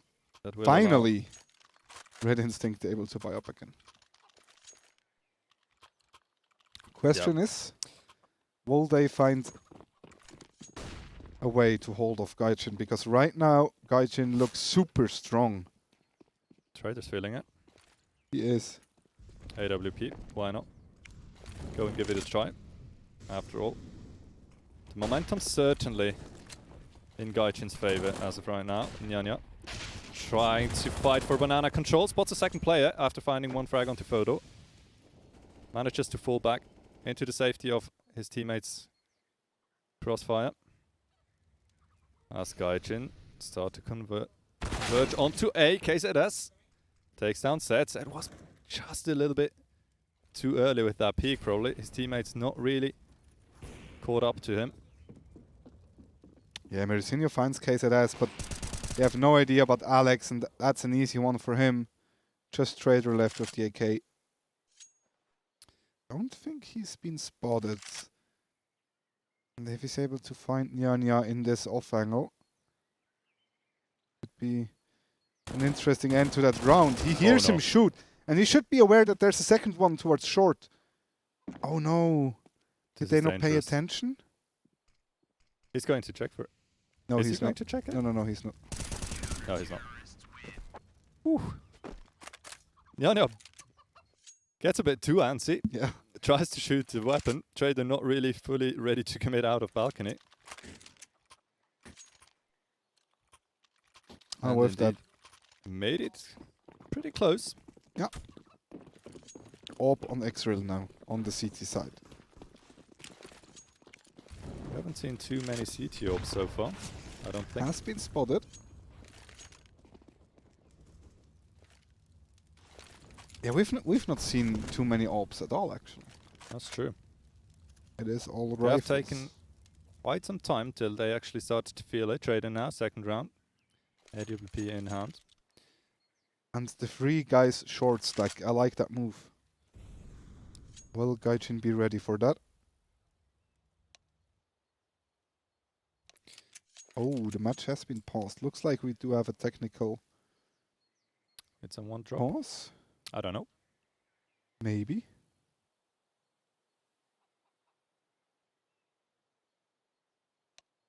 Oh, it's a tactical. Oh. There we go. All right. And it is a tactical pause for Red Instinct indeed. 12 to 11. probably actually a pretty decent time to It take is a one. technical for GAIJIN. Oh. Alright, there we go. So there is one player dropped right now. Is it? Alright. Well, maybe it's a technical, maybe it's a tactical. Doesn't really matter for whom. Both teams will have a chance to try and gather their thoughts on how to progress here on Inferno. Yeah, the next couple of rounds can be very, very important. Looking at the money situation, looks okay-ish for both, but... Well, GAIJIN certainly is sitting quite pretty on... Yeah, but they need to buy big up for fat this round as well. stack of cash. That is true. So that'll take them around 5,000 each. They should be still good for another buy, even if they lose this one. And actually the pressure is on Red Instinct right now, because if they lose that round, they will have to eco, and they're back onto a $0 loss bonus. Yeah, but nah, I'm not even convinced they need to go for an eco. I think they still had like 3,000 or 4,000. Yeah, but they need to buy up as well first. Only two players they have weapons already. Oh, did they? Yeah. Okay, sorry, my bad then. I think it could be an eco if, as we see our beautiful admin Ropsy here, big on screen. That's his big stage right here. Give it up for him. Obviously ready, instructing everyone. Beautiful shirt as well. Looking really good today.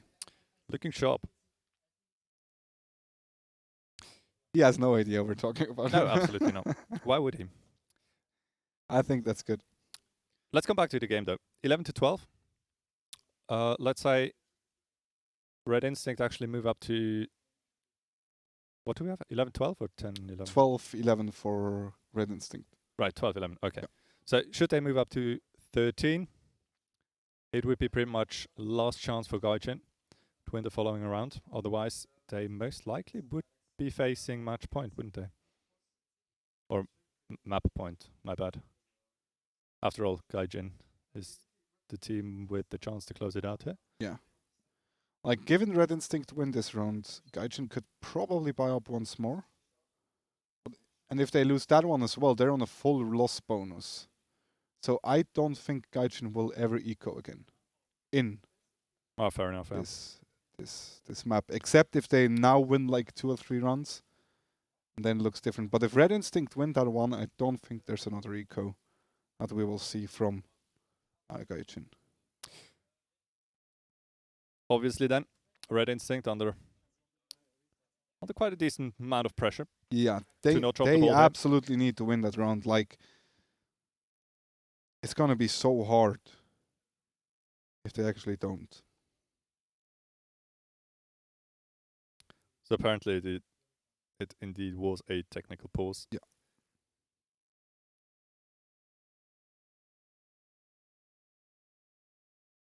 Looking at our beautiful trophy as well. Both teams fighting for it, for the championship of the spring season. That is a pretty decent trophy. Looks good. It's golden. I have to say. Is that real shiny. gold? Well, I'm sure it is. Is it? Of course. We should grab it then and just get out of here.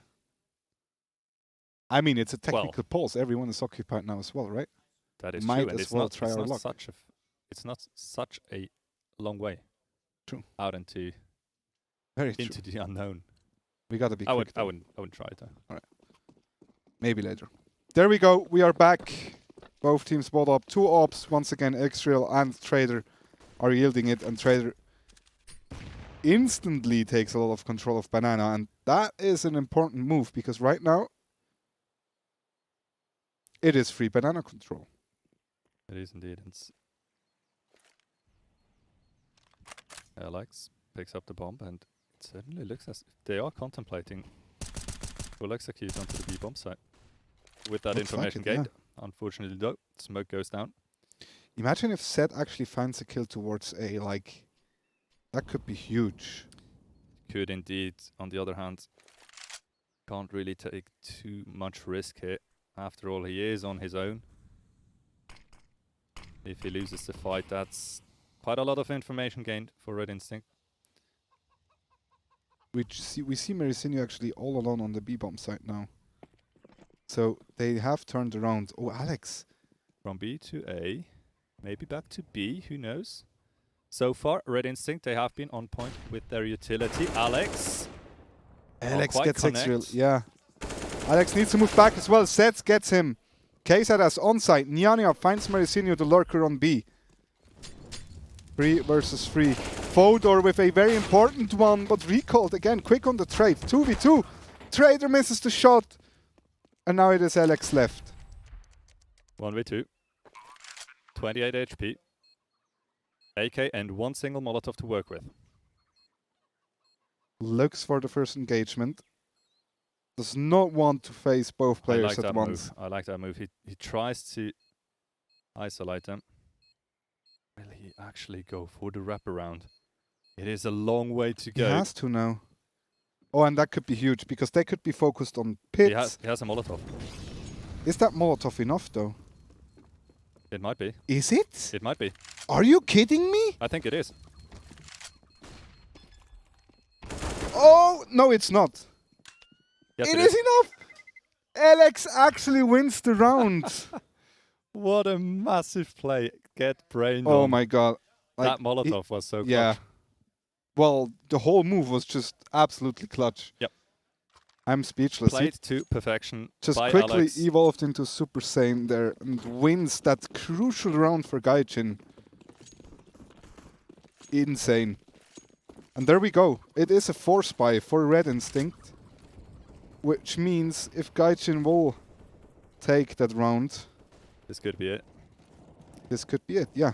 Fodor This could gets. have been the game-winning move by Alex. And Red Instinct, they are feeling pressure to force into this round. Recalled, gets 1 for free. Yeah, and with that, Red Instinct already up 2 men. Very important answer there. Zed once again lurking towards second mid. Good flash, but Marisinho is here. Trader as well. That's the advantage. Gone X-Real with the 2K. And now it is just Zed left, and they know where he is. They also know where the bomb is. There's no way Zed is going to win this round. No. He burns to a crisp. Alex's Molotov forces him down. And what a round by Red Instinct. And honestly, screw my predictions now. frags, top of banana there. Pop flash comes in. Both 2 pushing players go down, but the instant double trade by X-Real, absolutely monster performance there.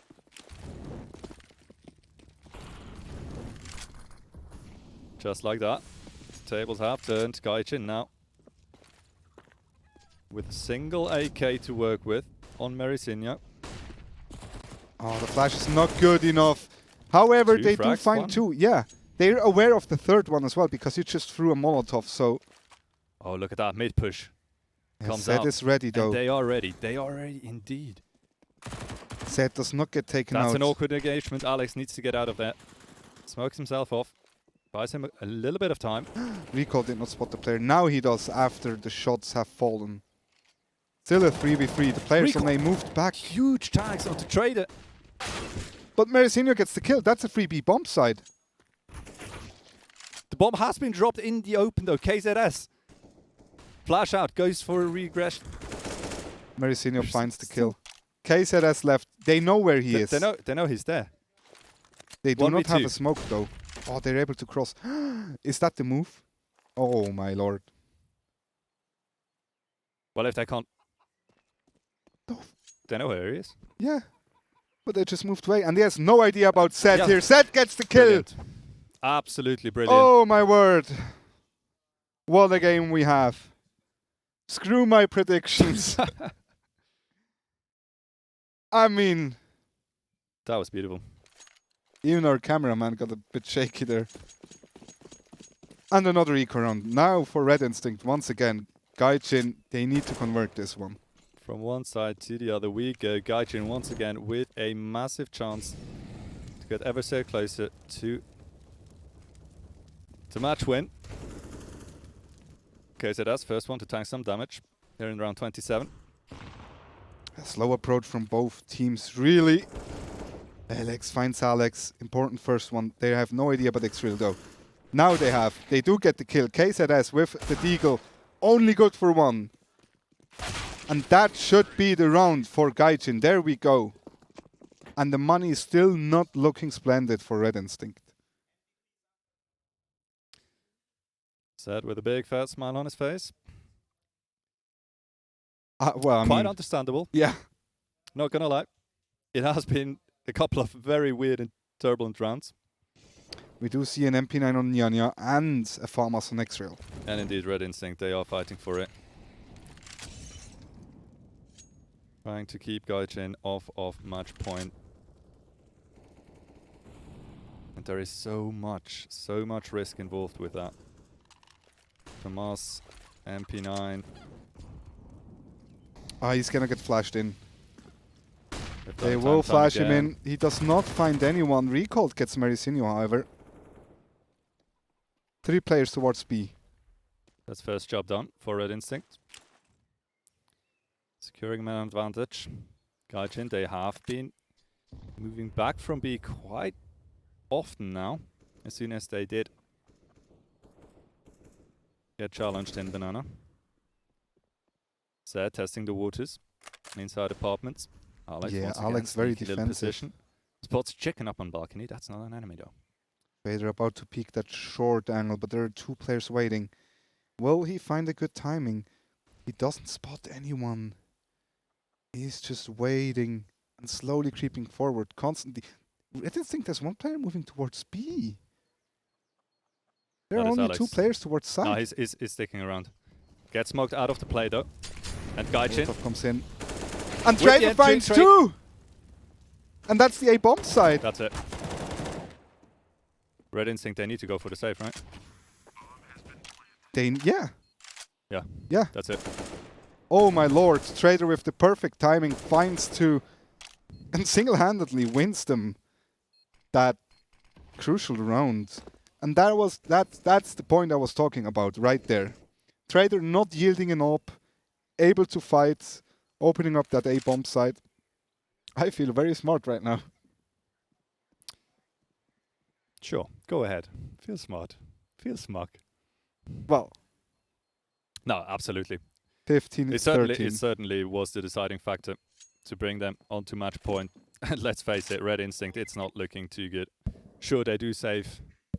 What was it? 2 rifles and an SMG? Yeah, well, not too much. It's not all that much. Oh, it's the Rapsi cam. But it's not on Rapsi. Get Rapsi in there. There we go. The Rapsi cam. That we should have that every single finals. Absolutely, should be a staple. He's laughing under the mask. You just can't see it. Yeah, there we go. There we go. The round is back. And it's a fast B push. Trader gets the entry. Trades left and right. Trader with another one. Recalled, keeping them in the game. Massive Frag found their final trade in Banana. GAIJIN has moved back towards the A-bomb side. Alex, all he has is a shotgun sitting right behind that smoke. Might be Decides to good move for back. one. Yeah. Very difficult to get more than one. And indeed, he falls back to the side. where is he playing now? Is he playing on site? Depending on the angle, this could be crucial. There we go. He goes He's going to into take yeah. apartments. Yeah, He's going to take yeah. apartments, and Alex will actually go with him. 2 players in Zed, though. apartments now. Zed finds the first one, does not find the second one, but that's crucial information. Once again, they know no one is on the A-bomb site now. How is Zed actually going to approach that? Bomb is about to get planted on the A-bomb side. He basically needs to wait for his teammate. He can't tag them alone. 2v2. And let's face it, Recall is so far away. Yeah. And KINGZZZ needs to wait for him. They will be under an immense time pressure here. Don't Once think they're he ready wants to use retake. that nade. Fodor, cheeky position. So difficult to deal with as well. Fodor Very gets the awkward first angle, one. gets instantly dinked. Molotov out onto the bomb. Last man has been found and in the end taken down, recalled, falls, and that is going to be it. Wow. What a game. GAIJIN reigning supreme once again. What a game. I'm still speechless. I have no idea what just happened. GAIJIN looking so strong. In the end, my prediction was right, which is the best thing ever anyways. Guys, give it up for GAIJIN as we will give it back to our lovely host, Not yet. Our host No. needs a microphone. Yeah, our host needs a microphone. There we go. Give it up for GAIJIN as we give it back to Rezo. Rezo, take it away. Thank you very much, ladies and gentlemen. Yeah, you already lifted the trophy. Ladies and gents, please make some noise one more time for your SEL Spring Season Champions, GAIJIN.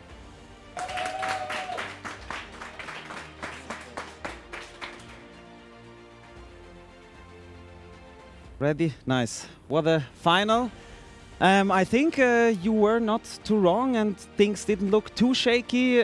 You felt, or it felt like things went quite according to plan. Hold on a second, excuse me. So, excuse me, you played really well. I thought that it would be a little bit closer between you guys, but it seems like your mentality game is always on top. Did anything not go according to plan today? Yeah, yeah. Not eco rounds when Yeah. Maris like just killed 2 or 3 people and got a lot of impact through that. And I think those were the key rounds that made the game like back on their favor. Yeah. Yeah. Did something go on in your team or in TeamSpeak, Discord, whatever, when you were like, for example, 6-1 on Dust? Yeah. What was the communication between you guys? But because it seemed like, yeah, it didn't phase you at all. You just came back, played your game, and everything went fine from there on. I would say they played really passive on A. Yeah. And we tried to abuse that. Yeah. But most of the time we got, they played really well, like Yeah. on the CT side, Yeah. flashes.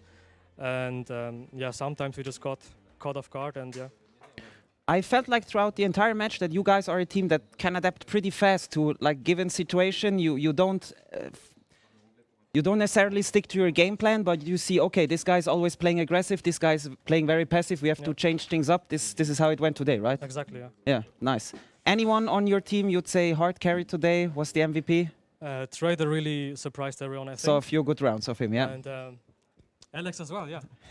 Nice, nice. And last questions. Could you guys already tell me what does the future hold for GAIJIN? Are we going to see you in the next few weeks? Few other tournaments, few other leagues, maybe vacation as well? I don't really know. Okay. Because the lineup always changes. Yeah. And we never know what will happen in the future. So we just try to keep playing with the same lineup, but can't I hope always work. to see you at the final soon again. Thank you very much. Thank you as well. Ladies and gentlemen, please make some noise one more time for your Swiss Esports League by BRACK Spring Season Champions, GAIJIN. Thank you very much, boys. So, oof, what a way to end the day. We first had Edelweiss making us bite our nails in the early afternoon with a nerve-wracking series against Slightly Salty, which they, in the end, in overtime, managed to get. And now we had a fierce and aggressive GAIJIN beating Red Instinct decisively 2-0 on Dust 2, and Inferno effectively making them the spring season champions.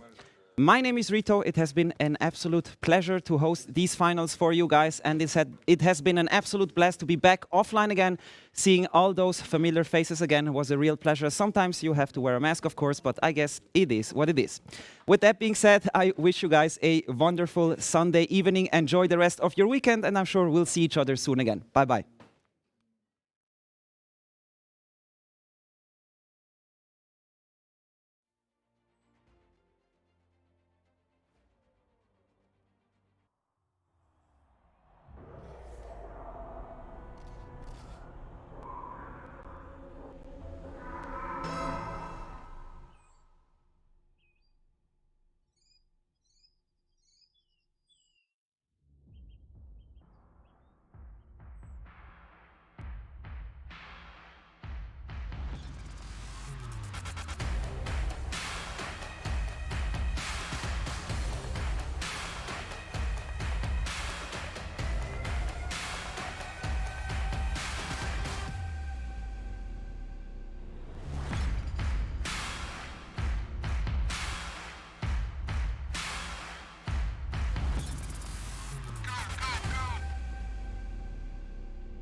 Finally events again. I think backpack, box. What's this?